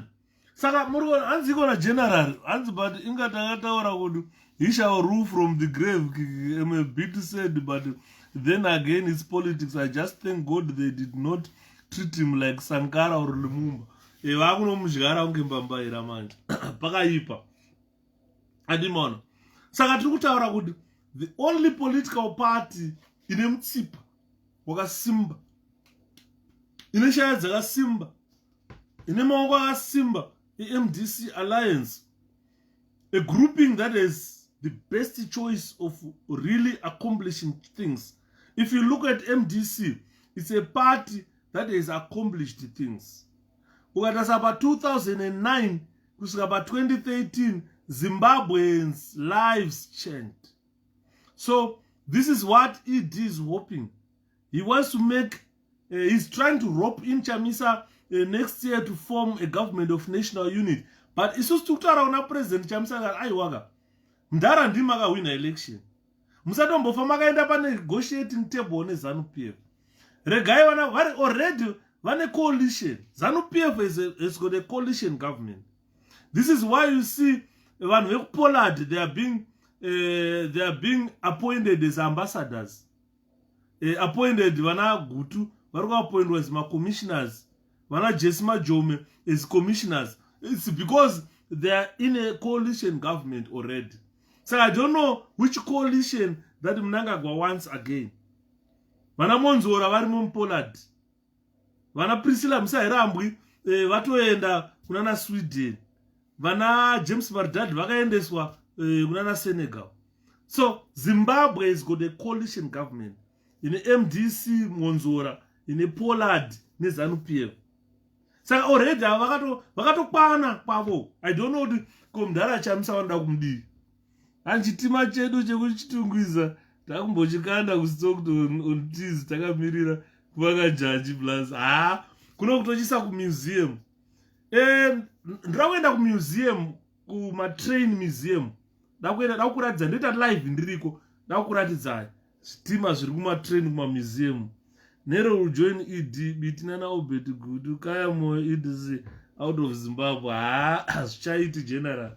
Mukana Yuda tatomira tataura kuti kwete mambo tetaramba pana Yuda andimona. handiti maona Mr. Kanyemba kuti hazvichaiti kuti vachamisa vachajoina ED 2022 bose arikuda kutraya kuita bypass 2023 elections. Saka unfortunately we can't do that. That is democracy. 5-year my elections. A strategy yamunangagwa kuvhundutsira chete, saka tikangotya chete hapana chinofamba. Kutya hatichatyi Mudara Ernest, kutya hatichatyi, aiwa hapo kutya kwakapera kudhara. Patasvika apa pakuda kudya hono, andimona. Unfortunately tinowanhu vakaita sana Gutu, Komichi, Monzora, Kupe and crew vaive vakamedzwa nezanu vaive regai vaende.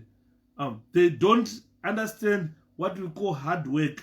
Unoona uchiti ukafamba nestruggle whether 10-20 years uri mustruggle wotanga kuita fizzle out. Uneshavi reurombe charo chaivo. Avanhu marombe aya marombe. They don't have in their dictionary a phrase inonzi hard work. Avana and their manners and lack of intelligence is the one that they've pushed them into submitting to ED Mnangagwa, splitting MDC, splitting the party, and isusu ndisine problem. Vanhu toti kana tikangoona munhu angonzi uyu ndi leader tofunga kuti anofunga kupfura tese. Vana Kupe, they were not the best for leadership. Kupe ndogara chitaura inini. Kupe akangoisirwa to balance Ndebele Shona. This Ndebele Shona thing has destroyed Zimbabwe. Ndosaka kuona vachamisa vakataura kuti as soon after we gain independence in Zimbabwe, we are going to remove these tribal names. Matebele land, Mashona land, Manika land. What is that? What is that? Ukaenda kumatebele land kwacho 90% Mashona. Ukaenda kumashona land uku 80% Mandebele. Especially ukaenda kunana Urungo, kunana Mashwesu, kwa operator mazipra. 80% yevanhu vari kumandebele. Vana mandebele vaizvariswa na tete mwedu muhondomo nemandex. Andona. So we should do away with the tribal things. Ndebele, Matebele land north, Mati south, Midlands. Maybe where the road Midlands ringangosara. Andona. My elections are kumakwata. Chamisa chimamiso ka. Chenja chimamiso. Saka my elections vari kumakwata. Andirikuona. Saka tiri kutaura tikati problem yake ndarau yawe ndiye kuti office yaka occupy necapacity yake hazvienderani. Ukaona uri president uchi authorize soldiers to commit abuses, uchitanzi that's a way of restoring order. Zvinenge zvakureva kuti you don't qualify in that office.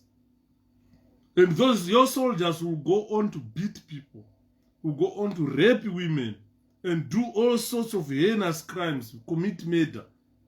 You have authorized them to do so. That means you are not a president. You have taken the role of a president to its lowest level. Saka that must be stopped. And mon, ukada kuona January 14 protests and vanhu vakaurawa paipai, almost 300 to 400 people were wounded with bullet wounds. Apa hakuna zvipatara. Punishing citizens in that manner, that means you are not a president. You are a thug. And what? Saka Zimbabwe must remove all thugs. There is no room for thugs in democracy. We are looking for a president. We are looking for someone who can be the steward of our lives. We don't want thugs in our country. We don't want thugs in those offices. Because thugs, most of the time, they have got no capacity to run a country. What they do is they use ginya, which are by that's command medication, which is not allowed in a democratic country. And the man.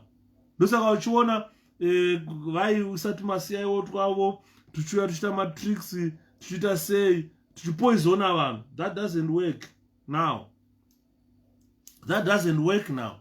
What we need to do is a Zimbabwe. What we need is a Zimbabwe for Zimbabweans, not a Zimbabwe for thugs. If you are a thug occupying the highest office in our land, then you have to go.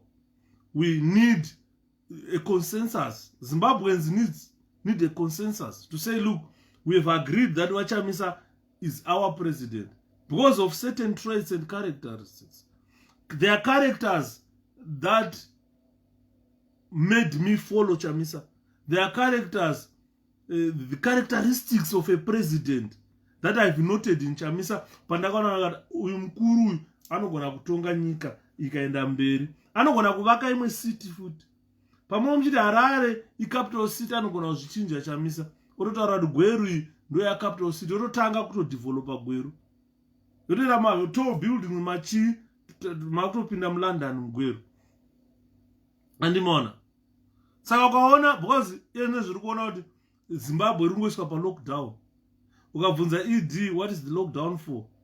You vaccinated people. You still put people on lockdown. Isusu muno mu UK we are vaccinated. But not iteseka. I think less than a quarter of UK people were vaccinated. Government yakabva yarudunura mutemo zvikanzi achiita zvamunoda. Andiona. ED ari kuvaccinata vanhu. Pari kuvaccinata vanhu pacho. Obva aita sei? Avasa pa lockdown futi vavaccinatwa. Saka apa haisiri lockdown yechirwere kai. Ya lockdown yekutya kuti Chamisa akangofamba maiwe. Chamisa akangobuda maiwe. Ndo patakuisirwa tu vanhu tunonzi ana maititi. Chamisa anga achituka munhu anonzi 𝗓𝗂𝗃𝗏𝗏. 𝗓𝗂𝗃𝗏𝗏 akanyora akati kugarira anzi kugarira dai maita anzi kuganhira dai maita kushoma. Ketipus ndo basa ra-first lady. Manga mapedza ma-collaboration nguvai. Chinzwa unzwe advisor wa-ED manje akureply. Zvikanzi 𝗓𝗂𝗃𝗏𝗏 paningirikini paamai vako. I don't blame my Titi for this. I don't blame her. Because no culture is ZANU-PF iyoyo. Ukada kutraya kuvatsura kuti zvakati vanouya inbox kwako. Ndazonzwa mupana wekuZambia achicomplain. Mupana we-youth wekuZambia. Zvikanzi kungonyora chakati ZANU-PF iri kuataka. Ukasanyora inokuataka. Ukadai iri kungoataka ZANU-PF. Ndo zvikuitwa namaititizvo. Vari kunzi kuganhira itai kushoma. Mama akuita mabasa ema-first lady ko okusiriya unozoite. Akubva kuti chemkuti chaamai vako. Chemkuti hazviverengeke zvinonyorwa nevanhu veZANU-PF. Culture yavo ndo culture toziva kuti mazanu kutuka chete. Panewo just a few ZANU-PF people kuti ukataura navo munonzwanana. But kuna 90% yemazanu kurakasha kwawo kutuka. Chinozondinakidza kana pakutsvagwa anodya kuita ambassador avatorwe mazanu. Kunoendeswa vanhu mafoma MDC ndo vanonga vavo. Priscilla atobviswa muparliament kuendeswa kuSweden.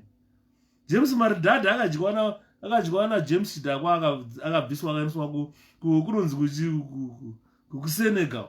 Akuendeswa na maititi kuya. Ukuti kana abvunzwa unzi uri kuganhira ubva kuti chemkuti chamai vako. Andona. Ndakati kujaizwawo. Unopondwa nevanhu, vanhu vanokuponda. Regai ndikutaurire. Ini ndakasenza kuprison ini. Ndakashanda nembavha. Mbavha dzamunofungidzira muHarare. Dzembiri dzamainzwa kuti kunana nhingi kunana. Ndakashanda navo inini pachikrub maximum nepaHarare remand. Ndakashanda nembavha. Vakomana ava vakada kurongera kuuraya vanokuponda. Muromo wakabhenda kudai so uchiziva kuti uri Shatson. Vanokuponda vanhu ava. Unofira mahara. Gaida kutaurira chokwadi. Ukaona uchirasa muromo uchituka vanhu chemkuti chamai vako. Vanhu ava vanokuponda. Kukuponda chaicho. Pakapondwa mujuru anga asingatuke. Akapondwa. Ukapondwa vana rashiwe gusha. Vanga vasina mhaka dzavakapara. Vakapondwa.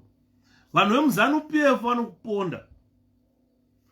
Ukatanga kudai kurasa muro pamwe mpana iye 𝗓𝗂𝗃𝗏𝗏 anogona kuva ari weZANU-PF kana kuti wafana tumasiya iwo tungomutsura kuti iwe uri kuganhira iwewe basa rauri kuti handira first lady. Iwe first lady vanozoita chi asi waa first lady wezano here because havasi vese mazano ari happy ka. Tine vamazano who have been there for 41 years they've never got a recognition. Andivona havana recognition yavakambowana for 40 years 41 years nanhasi vari kukwangwaya. Makanzwa maveteran vachitaurira mukadzi wamutsvango kuti toziva kuti une mwana naED first born yako yaukazvara kuMozambique wakazvara naED. Saka ndo zvaakungokupa hondo iwe hauna kubva wambopromotwa and hatina kubva takuona muhondo uchipromotwa iwe wozotanga kunzi minister nhasi nenyaya kuti wakazvara mwana naED. Mavhesi ari kudya moto. Saka uchibuda tu vanhu vakasana maititudu tuchiti peshu apa nenyama hakana kuti peshu veterans vanokaponda kanopondwa mai manje unozwa kuti akaita tsaona engineered tsaona kapinda mumota pum karova pasi pondwa nezano. Vana duri vakapondwa, vana Sidin Malunga vakapondwa, vana Usheku Kunze vakapondwa. Izanu vana Tongogara chaivo vakapondwa. And the wind of change is cutting across Africa. Idi ari kuzviziva kuti vanhu havamudi ndosaka vachinyepa nokuuraya. Yes. So you find pane comment yapinda yanditiza yabva kuna mukoma enesanzi strategy yamunanga gwakuvhundutsira chete saka tikangotya pakaipa. Pane comment yandiri kutsvaga mani yamhanya yandimhanya I can't see it now. Yandimhanya comment yo yekuregister vanhu varegister kuvhota yandimhanya.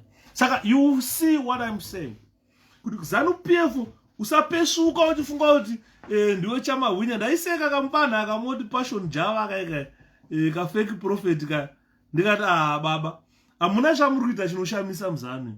Takaona vana bhodha gezi vaive nemakundebvu akadai so vachimhanya from Cape to Cairo vachimhanya neZimbabwe vachiimba bhodha gezi kusvika aintrodusa mayouth militia atiri kutaura kuti Zimbabwe it invested in youth militias whilst other countries like Uganda they were investing in engineers who are building buses, electric buses today. Izimi muri kuinvesta in beating up people, kutenga njombo kutora vana ava vanofanira kuita ma-engineers, ma-builders muchienda navo kunovaisa kumakembe vachifora ikoko vapedza movapa mazitsvimbo vachina maruzevha vachibhura vanhu 41 years muchibhura vanhu. Dzimwe nyika dzikuita 41 years vachivaka ma-engineering ningiri vachivaka vachigadzira mabhazi. Uganda is a country that is producing mabhazi, ma-electric buses avo asingafambe nefuel. Vakagara pasi vana kuchikoro vakafunga kuti but injini inofamba soka kuti kaisa magetsi apa zvakadai kana kukwanisa kuti munoisa propellant nemagetsi injini chidaisa hazvipropele injini here. Vakaona kuti zvinoita izvo vakutogadzira mabhazi ari kufamba nechi muUganda mabhazi ma-electric buses. KuZimbabwe muri kutaura nyaya dzekuita kuti mabhodha gesi ngaaende kunotrainwa izvozvi muchivapa mboma nemanjombo vana vachifanira nzara panze kuti mutori iworkforce ndo workforce yenyu yamunayo uza ndo inonzi human resources. Zimbabwe is rich in human resources. Able-bodied men makutora kunotraina chichimirisha vachitadza kutora vafanawo kunovatraina kuti vachiita marecycles vachifamba vachinhonga zvigubhu muroad nematinu zvinorecycliwa. Oza ndakagara so ndikatarisa tsvina yanga iri muHarare ndikati apa hapana tsvina, haisi tsvina iyayi. Panongoda vanhu vanongononhonga makeni aya nezvigubhu zviyazvi mapurasitiki aya otoenda vanorecycliwa kugadzirwa makapu ekunwira tii, makeni orecycliwa kugadzirwa makeni ekuisa beans and so forth. Chiri kuleka recycling chete idea muZimbabwe. Zvinhu zvese zviri paipa izvo zvinorecyclika zvese. Zvorecyclika zvese zviyazvi. Zvimwe zvotorwa unoziva zvawanda muno vanotora mabhini atorasa. Ndakazviona pandakaenda kumadhodhobhini kwavo. Mabhini munomu vandokupa mabhini kana 3. 1 oisa macardbox, rimwe oisa matini, rimwe oisa mabhotoro. General kitchen stuff, sadza, chingwa, zvese zvimwe zvezvi zvinoiswa mubhini. Kana zvaenda kumadhodhobhini vane chimushini chiriko choti motikari yepa inosvika kunokutura muchimushini chinenge chichigaya zviwashwa zvichienda uko, chiwashwa zvichienda zvifusiro. Mamakomo amunoona muno matofu ari makomo asi makomo, kufusira tsvina dzinobva mudzimba umo. Ndakati ya UK iri mberi. Andimaona recycling ndo yaleka muZimbabwe. Yamuti tsvina muHarare haisi tsvina iyayo. Kugadzira industry recycling, kugadzira makapu, kugadzira zvigubhu zvine mvura niri kunhongwa muya onda mari anditi muri kuona. But tiri kuinvesta kunana maitita unotuka unhu chemkuti chaamai ako. Ndakati uyu ari kuzviwana soon. Kajava kai very soon kari kusangana nazvo. Mark my words. Havasi vese mazano ari kufara kakana. Munofunga dai vari mazano aifara kudaro vaiurayirei tongogara. Dai mazano PF aifara kudaro vaiurayirei Chitepo. Dai mazano aifara vachita zviri kuti ana Java zvezvo vaiurayirei Mujuru. Vanhu vandikutaura ava magenerals vakatsvairwa. Mabhodha gezi zvikuti ana Java yaya zvaita bhodha gezi zvezvo. Hanzi Benzi yaiva kumvuma yanga himbo chirova muti himbo. Driver achidongorora kuti afa here. Driver achitaura kuti wafa here, achinzvenga muromo achinzvenga miti asi achinorovera kuti ubaye. Hanzi chikopokopo chakasvika chikamhara. Vakanga vaziva sei gezi aita accident kumvuma. Chakamhara chikopokopo chikatora vakapedzisa vakanokanda kumucha. Andimaona. Saka ZANU inokuuraya. ZANU inotsotsonya, inodya yega mazai ayo. Bhodha gezi namanyika ya eloti manyika akafira kunonzi kuchiko rodhe kumbalala kubulawayo unotrenwa masoja. Hanzi paakadonha nemotikari pacho ukabatarisa unoti aha komana imotikari kudonha hero. Ndozvavanoita vakomana vacho kana vafunga kutsvaira. Saka it's just a warning. Ingotaurirai vana Java havana chaurira chinoshamisa. MuZANU PF people are not happy. Vana maitita havana chaurira chinoshamisa MuZANU PF. Because takambozviona. Hapana chinyowani chavari kuita nhasi. Takazviona. We have been in Zimbabwe. ZANU ichiona hondo ichipera tichiona ZANU ichipinda in power. Vanhu vakawanda vakaurawa neZANU. Every political komiza unotorova pasi muZANU. Andimaona. Ukashandiswa kutengesa zvimajuzi zveZANU izvi. Next time unonzwa kuti akadonha nemotikari. Unongonza kune motikari iri kuenda Bulawayo handei. That's it. Warova pasi. Andimaona. Saka ukaona that use you and dumb you. They use you and dumb you. That's correct. And unobva wanzi uri chimbwiro kana vachida kushandisa here vanokuona kunge iwo handionese. Vanobva handu wechimbwido chaiye mamuri kukongodze hondo apa nguva dzehondo kana ari muchiuno mababa mamuri kukongodze hondo kuti akasingazivi kuti anga akatakurwa namudhara muchiuno. Anoona ZANU ika-establisha ma-string of bases ndotunenge tichienda kumabhesi kunosevhisa manje. Saka you find nyaya dzatiri kutaura panapa kuti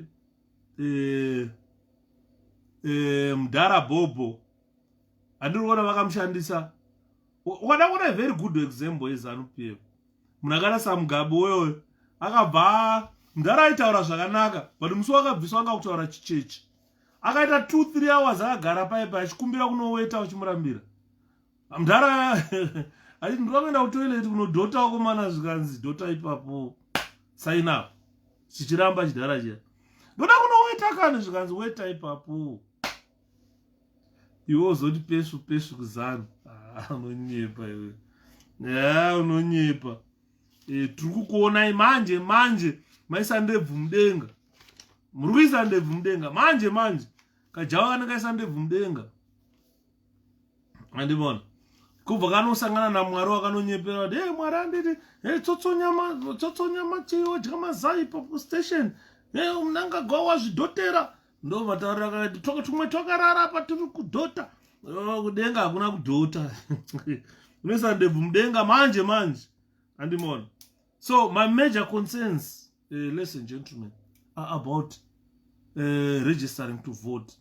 Ngatende to register to vote. Our worsening economic crisis is my bond notes are worthless. We need them to go. And my bond notes over economic crisis at over bond finance minister actually judge me in 6 months.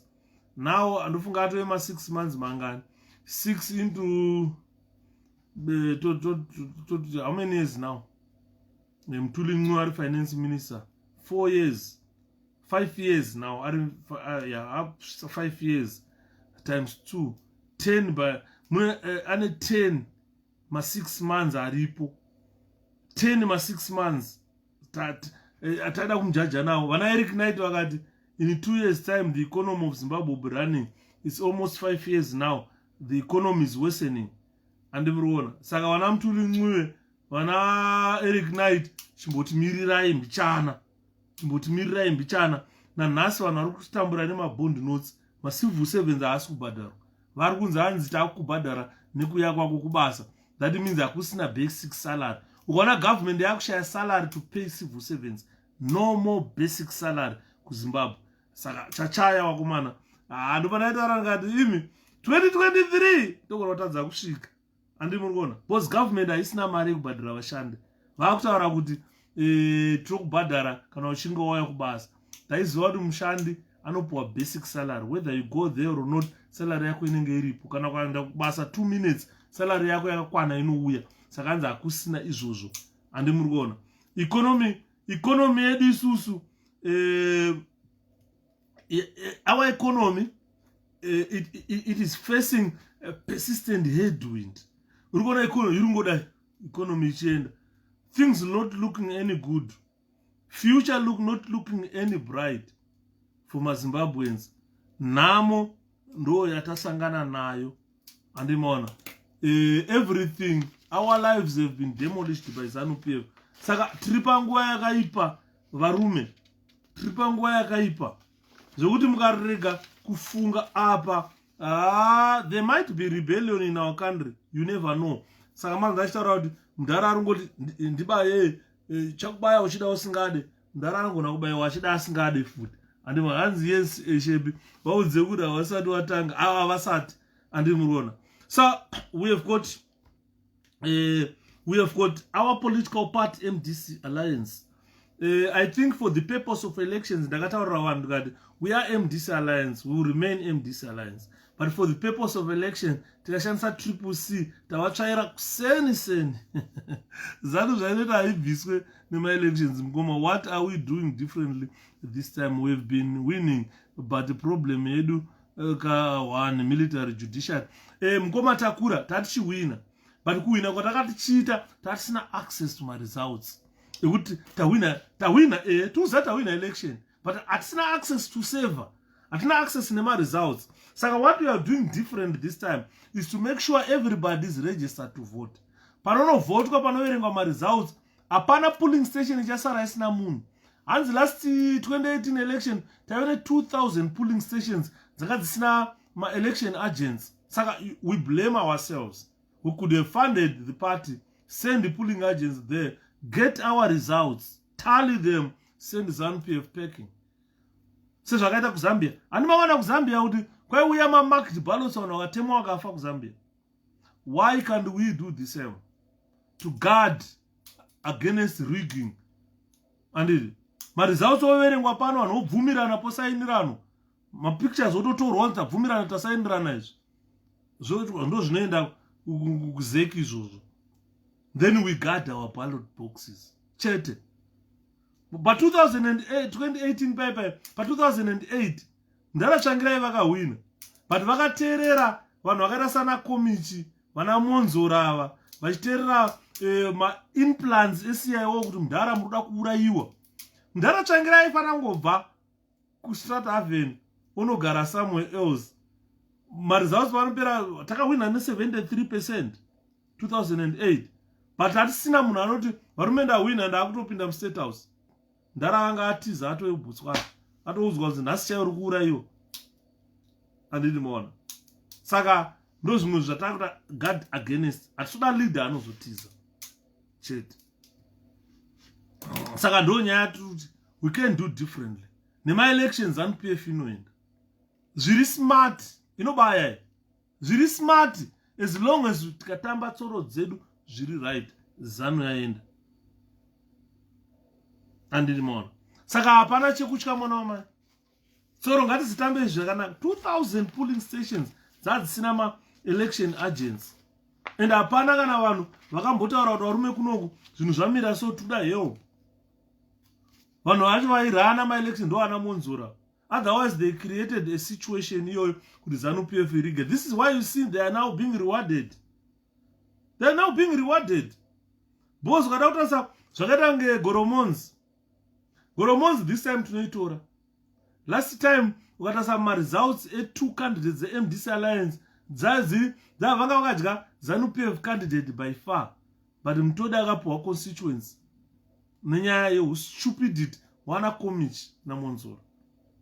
Saka we must avoid that this time. Handidi muona. We must avoid that this time. Nofuka mapabata pandiri kutaura, ladies and gentlemen. Mapabata pandiri kutaura kuti toita sei this time. Ava ne-election inoenda ZANU. Inoenda, handiri kuona all this effort that they are doing to try and exhume Robert Mugabe. Varifuka pamwe Mugabe ndiye ari kuvapa misfortune yekuti vazama zvese zvaramba. They want to send Mugabe kuHeroes' But chinondirwadza, why can't they go to Mozambique? Kune mass graves. Kunofukura vana veZimbabwe varere ikoko. Bring them home. Pamwe Zimbabwe economy inganaka if kana tichibelieve muvafi kuti vanogadzirisa economy. But if we don't do that, that is zvatopera.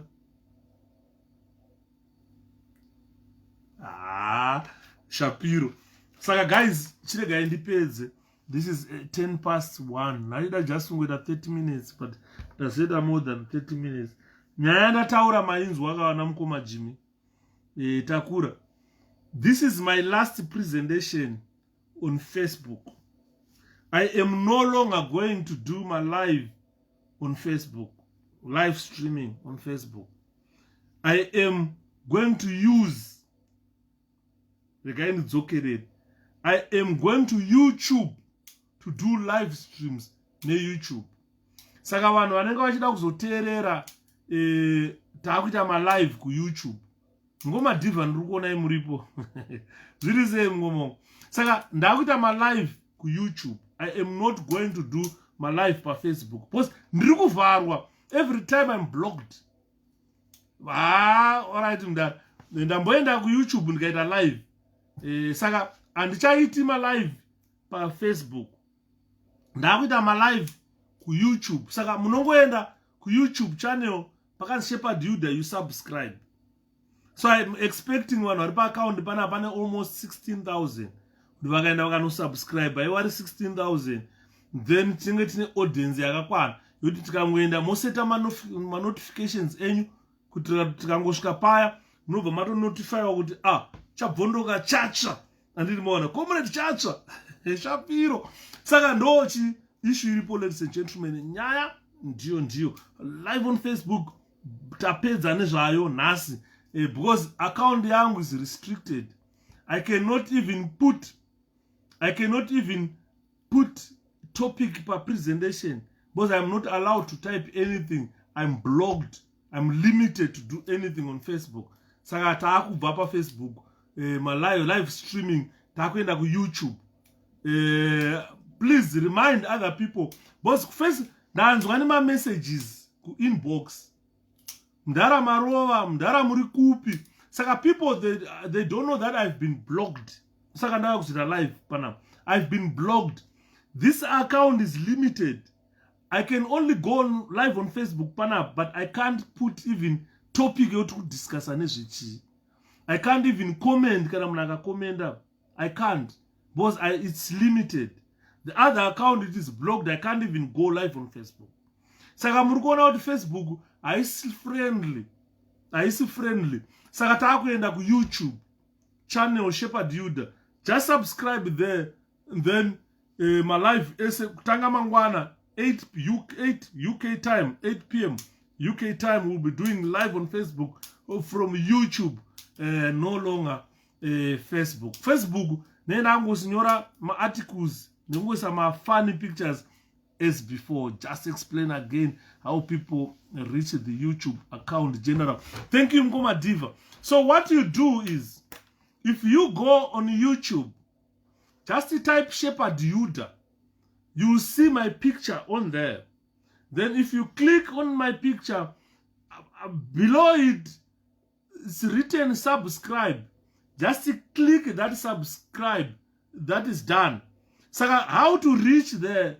You just type up link panapa, because I'm not allowed in Facebook. I'm restricted. But go to YouTube. If you go to YouTube, type 𝗟𝗲𝗿. If you type 𝗟𝗲𝗿, search. Panobuda picture yangu. Rega ende pa YouTube pangu. Muone picture inobuda ipapo. We are finally able to welcome people back. I want to go on YouTube. I want to show you picture inobuda ipapo. 𝗟𝗲𝗿. Type 𝗟𝗲𝗿 by YouTube. If you type 𝗟𝗲𝗿 by YouTube, search panozobudawo zvana guardian chichizvo. Yakatobuda yakatonzi 𝗟𝗲𝗿 YouTube. Let me show you guys.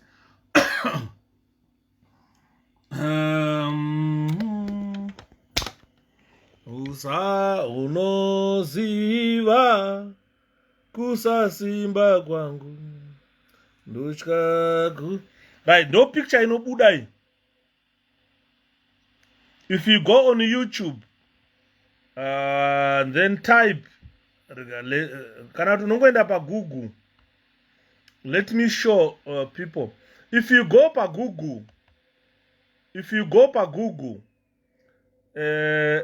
type 𝗟𝗲𝗿 pa Google, panobuda ma videos anobuda. Saka unongoenda pakanzi 𝗟𝗲𝗿 YouTube app. Then you click panapa.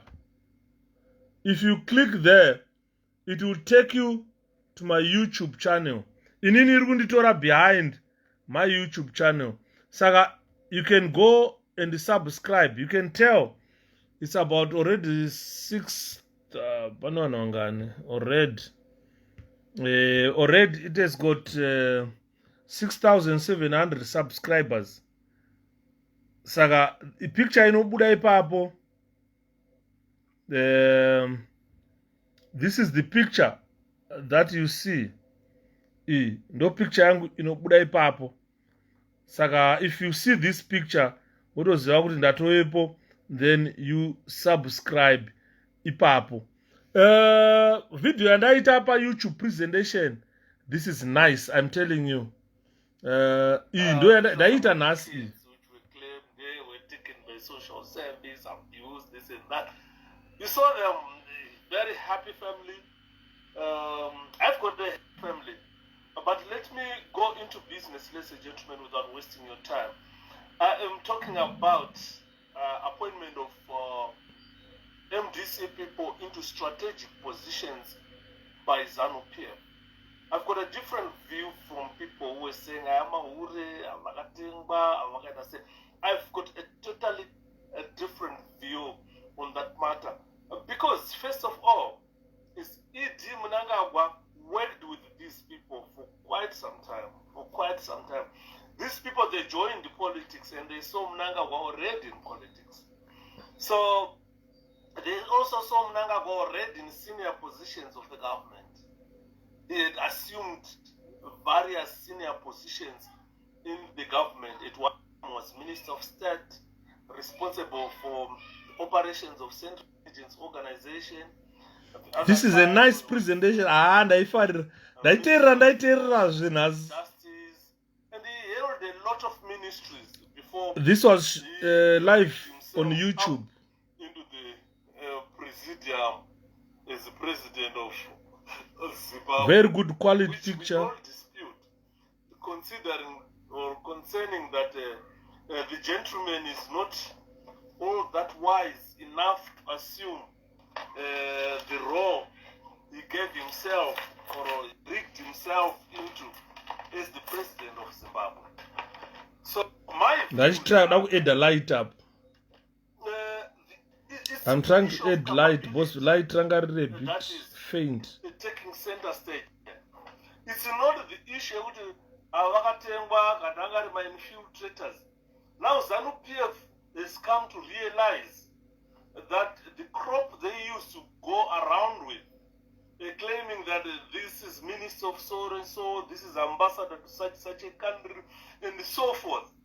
The crop, that crop of people has gotten lacks, or that crop of people lacks capability.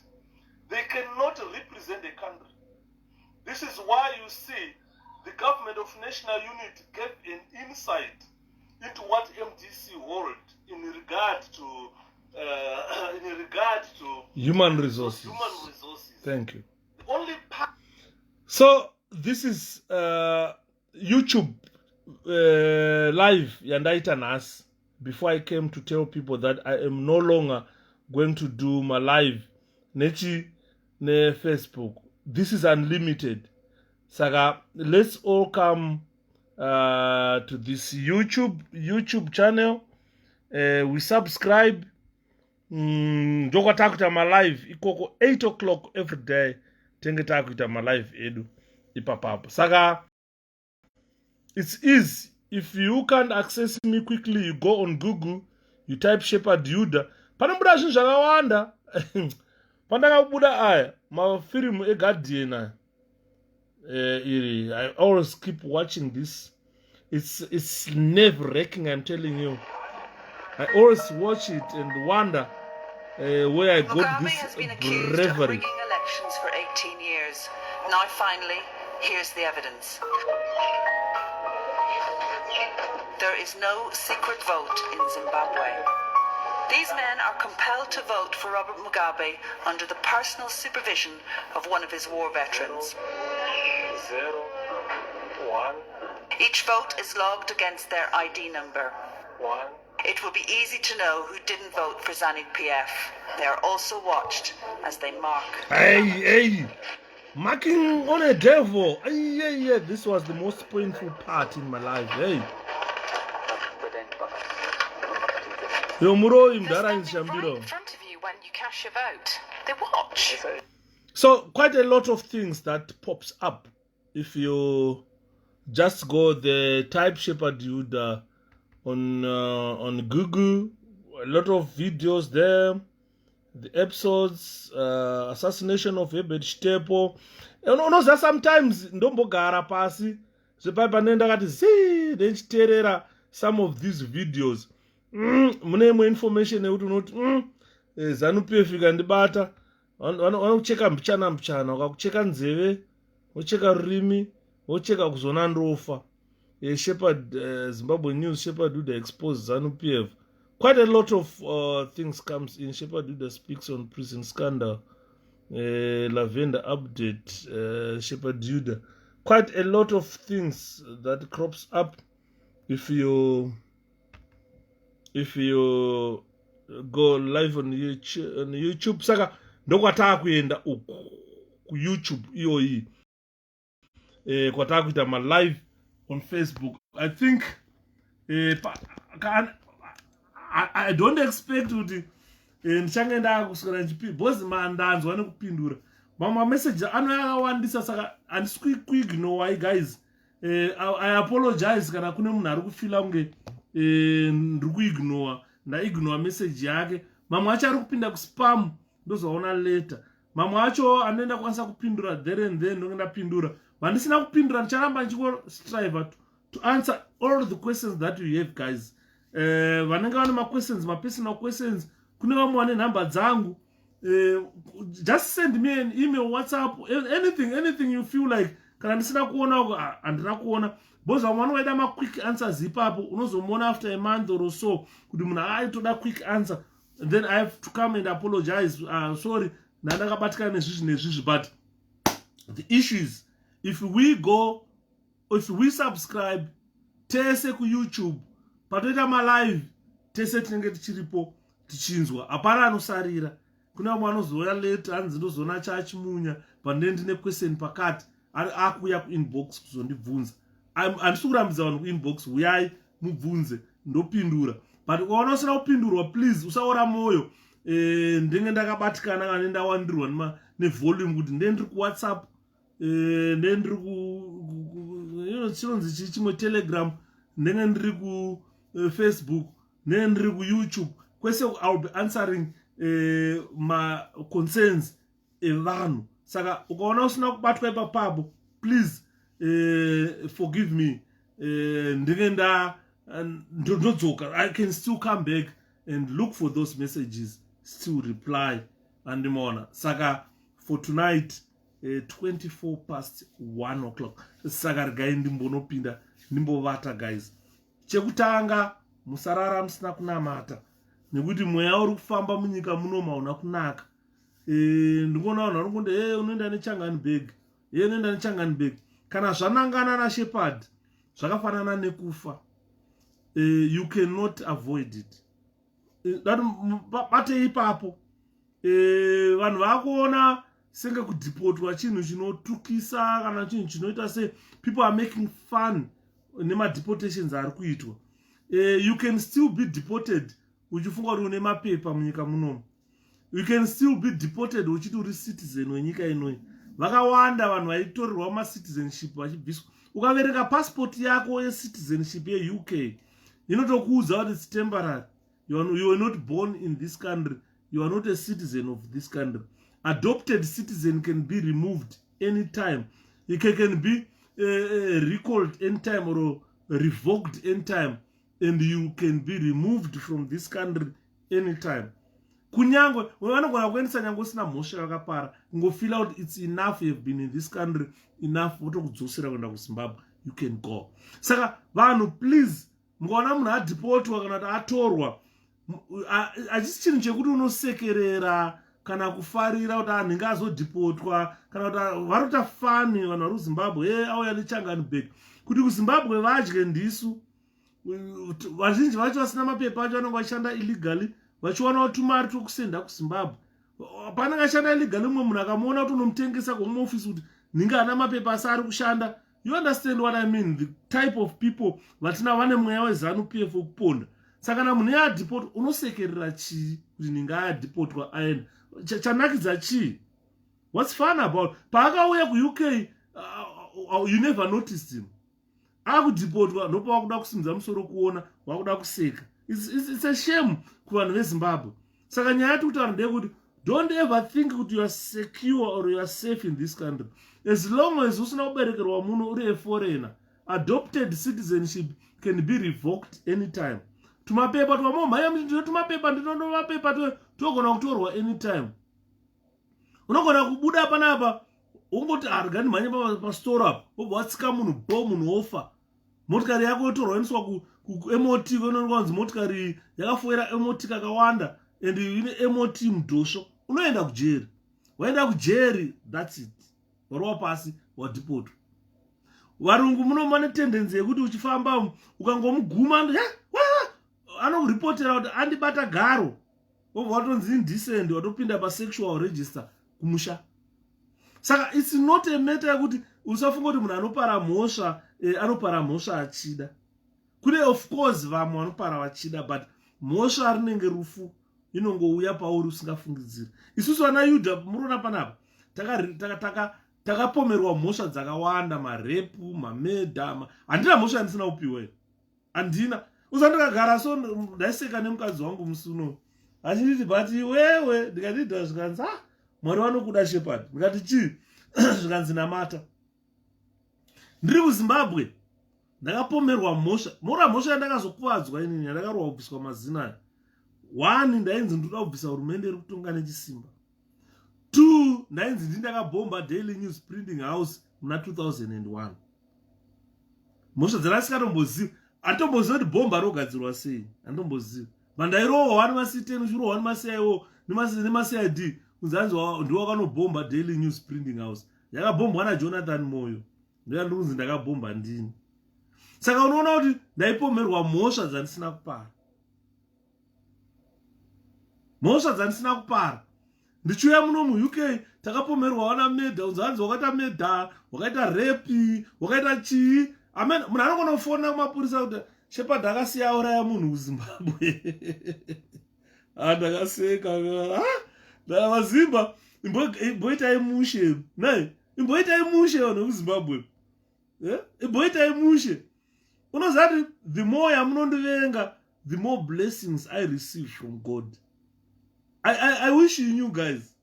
But the more you hate me, the more blessings I will receive from God. You have laid all allegations. Mazanu PF mbukwanai. All allegations that are found in this world. Shepherd ana abuse vana. Investigation yoitwa hapana mwana abuse.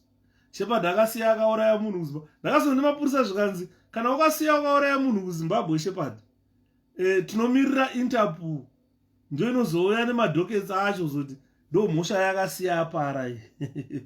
Toasesa tega isu kuti mhosva iyoyi wakaipara here, yakaitika wanga uri papi.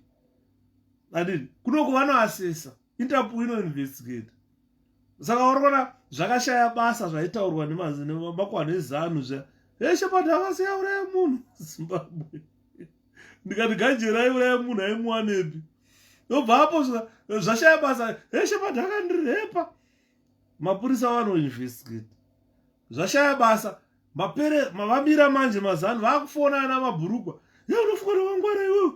Ndikati mabhurukwa ndipe address yepamba pako. Akaramba. Ndikazoitsvaga ndega paSheffield apo. Ndikamuudza kuti uri pakati iwewe kana kuti ndisvike izvozvi. Andibona. Saka mhosva idzi vamwe vanhu vanodzipiwa voshaya defense votadza kutaura. Unoenda kujeri.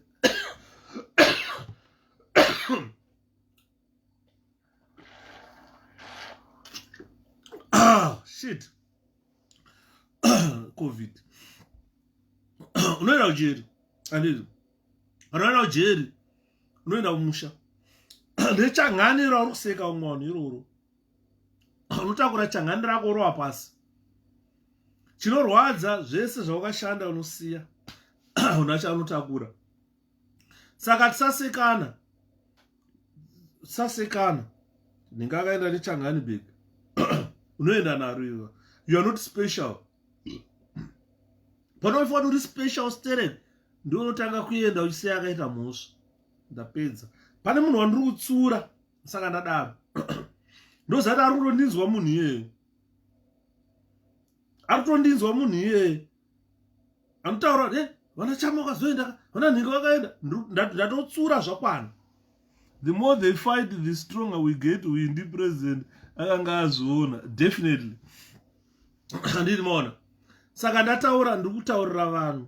Pane munhu wandiri kutsura, ndichakutaura nezita. Ndikakutaura nezita. Unoita enemy vanhu vakawanda. Uchana ma-enemies akawanda kuti musi waunofa unokandwa saga rehonye. Unoziva kuti munhu akakuona akamira pabus stop, bhazi richipfuura nokusaidzira ukatsikwa. Nenyaya yekuti hauna musoro. Andiri, unoseka, ndingakazoenda. Ndingakazoita sei? Siyana nazvo. Asi zvako izvozvo. Kana akaenda rega, hausi ndiwo wakamunza muUK. Ndopandakazoudza mumwe munhu. Ndikati, handina kusiya chikwereti kuZimbabwe. Handina munhu wandakakwereta mari undoda kukwira ndege nevana vangu ndiende kuUK. Mwe ndakazomuudza ndikati, usandishungurudze. Nekuti hautozivi ndakauya sei. Handina munhu wandakakwereta. Handina kusiya chikwereti. Handina kutengesa imba yababa iripo. Ndikunogara hanzvadzi dzangu. Handina chandakatengesa chemunhu. Ndakatosiya zvandakanga ndatoshandira zvese. Kwira ndege nchiuya kuno. Saka nyaya yekusekana iyi ngaipere. Ngaipere. Nekuti hakuna munhu anonzi uyu ndiye achafa uyu haafi. Kuti poto wamufanira nekufa. Unofa. Unofa. There are no two ways about it. You die. handi mwana unofa usandibvu mudenga uenda uenda. Saka hatisekane kufa, hatisekane nhamo, ngatibatsiranei semazimbabwenzi. Ukaona kuti mumwe wako apindawo tight, mubatsire. Inini ndosaka muchiona ndakadai soupenyu hwangu. Ndakaitwa hapana utsinye hwandisina kuitirwa panyika. Pfuti takatiza pfuti chiridzirwa pfuti ngeuchafa. Andina mapanga akandibaya. Ndakakuratidzai musi wemapanga akandibaya. Baiwa ujungwa nemapanga kuti meu nebanga. Andina chinhu utsinye hwandisina kuitirwa panyika. Andina. Ndambofunga kuti utsinye chaiwo ndambotumirwawo mukabhebhi kamuzimbabwe. Dai ndakadhibha ipapo ndakaenda kujeri. Pandakatarisa kamunhu kacho ndikati kamunhu yudhewe ndikati satani swedera kwatuma. Handiti maona ndikasiyana nazvo. Handina utsinye hwandisina kuitirwa. Ndati mubate kurarama kwangu. Ndakazobvunza mumwe munhu ndikati nhai Mwari, upenyu hwangu pisi ndichaiwanawo gore ripi kundizonzi ndagarika ndaane peace of mind and peaceful life? Hapana. Handina utsinye hwandisina kuitirwa. Handina. Kuroiwa nekuroiwa, ndakaroiwa. Isirwa poison muchikafu vachiwa ndichafa ndichipona. Saka handina utsinye hwandisina kuitirwa panyika. Asi ndiripo. Saka usaitira mumwe munhu utsinye. Inini handidzorere chitema. Dai ndaidzorera chitema ndine makuva akawandisa pasako. Saka zivai usaseka mumwe munhu. Ndingotsura, pane munhu wandiri kutsura arundinzwa kuti siyana nazvo, handimanzwa. Saka tosangana kuYouTube mangwana guys, 8 o'clock manheru paYouTube. Handiti mangwana ndanonoka mbichara ndinotouya chete bosi ambonoswima kusima mangwana. Handinofiri mvura, don't worry. Saka mangwana ndechimbotiwina musi. Tozoya toita live yedu paYouTube, no longer pa Facebook. Bye bye Facebook. Bye bye Mazimba. Tosangana kuYouTube naye. Good night. Good morning.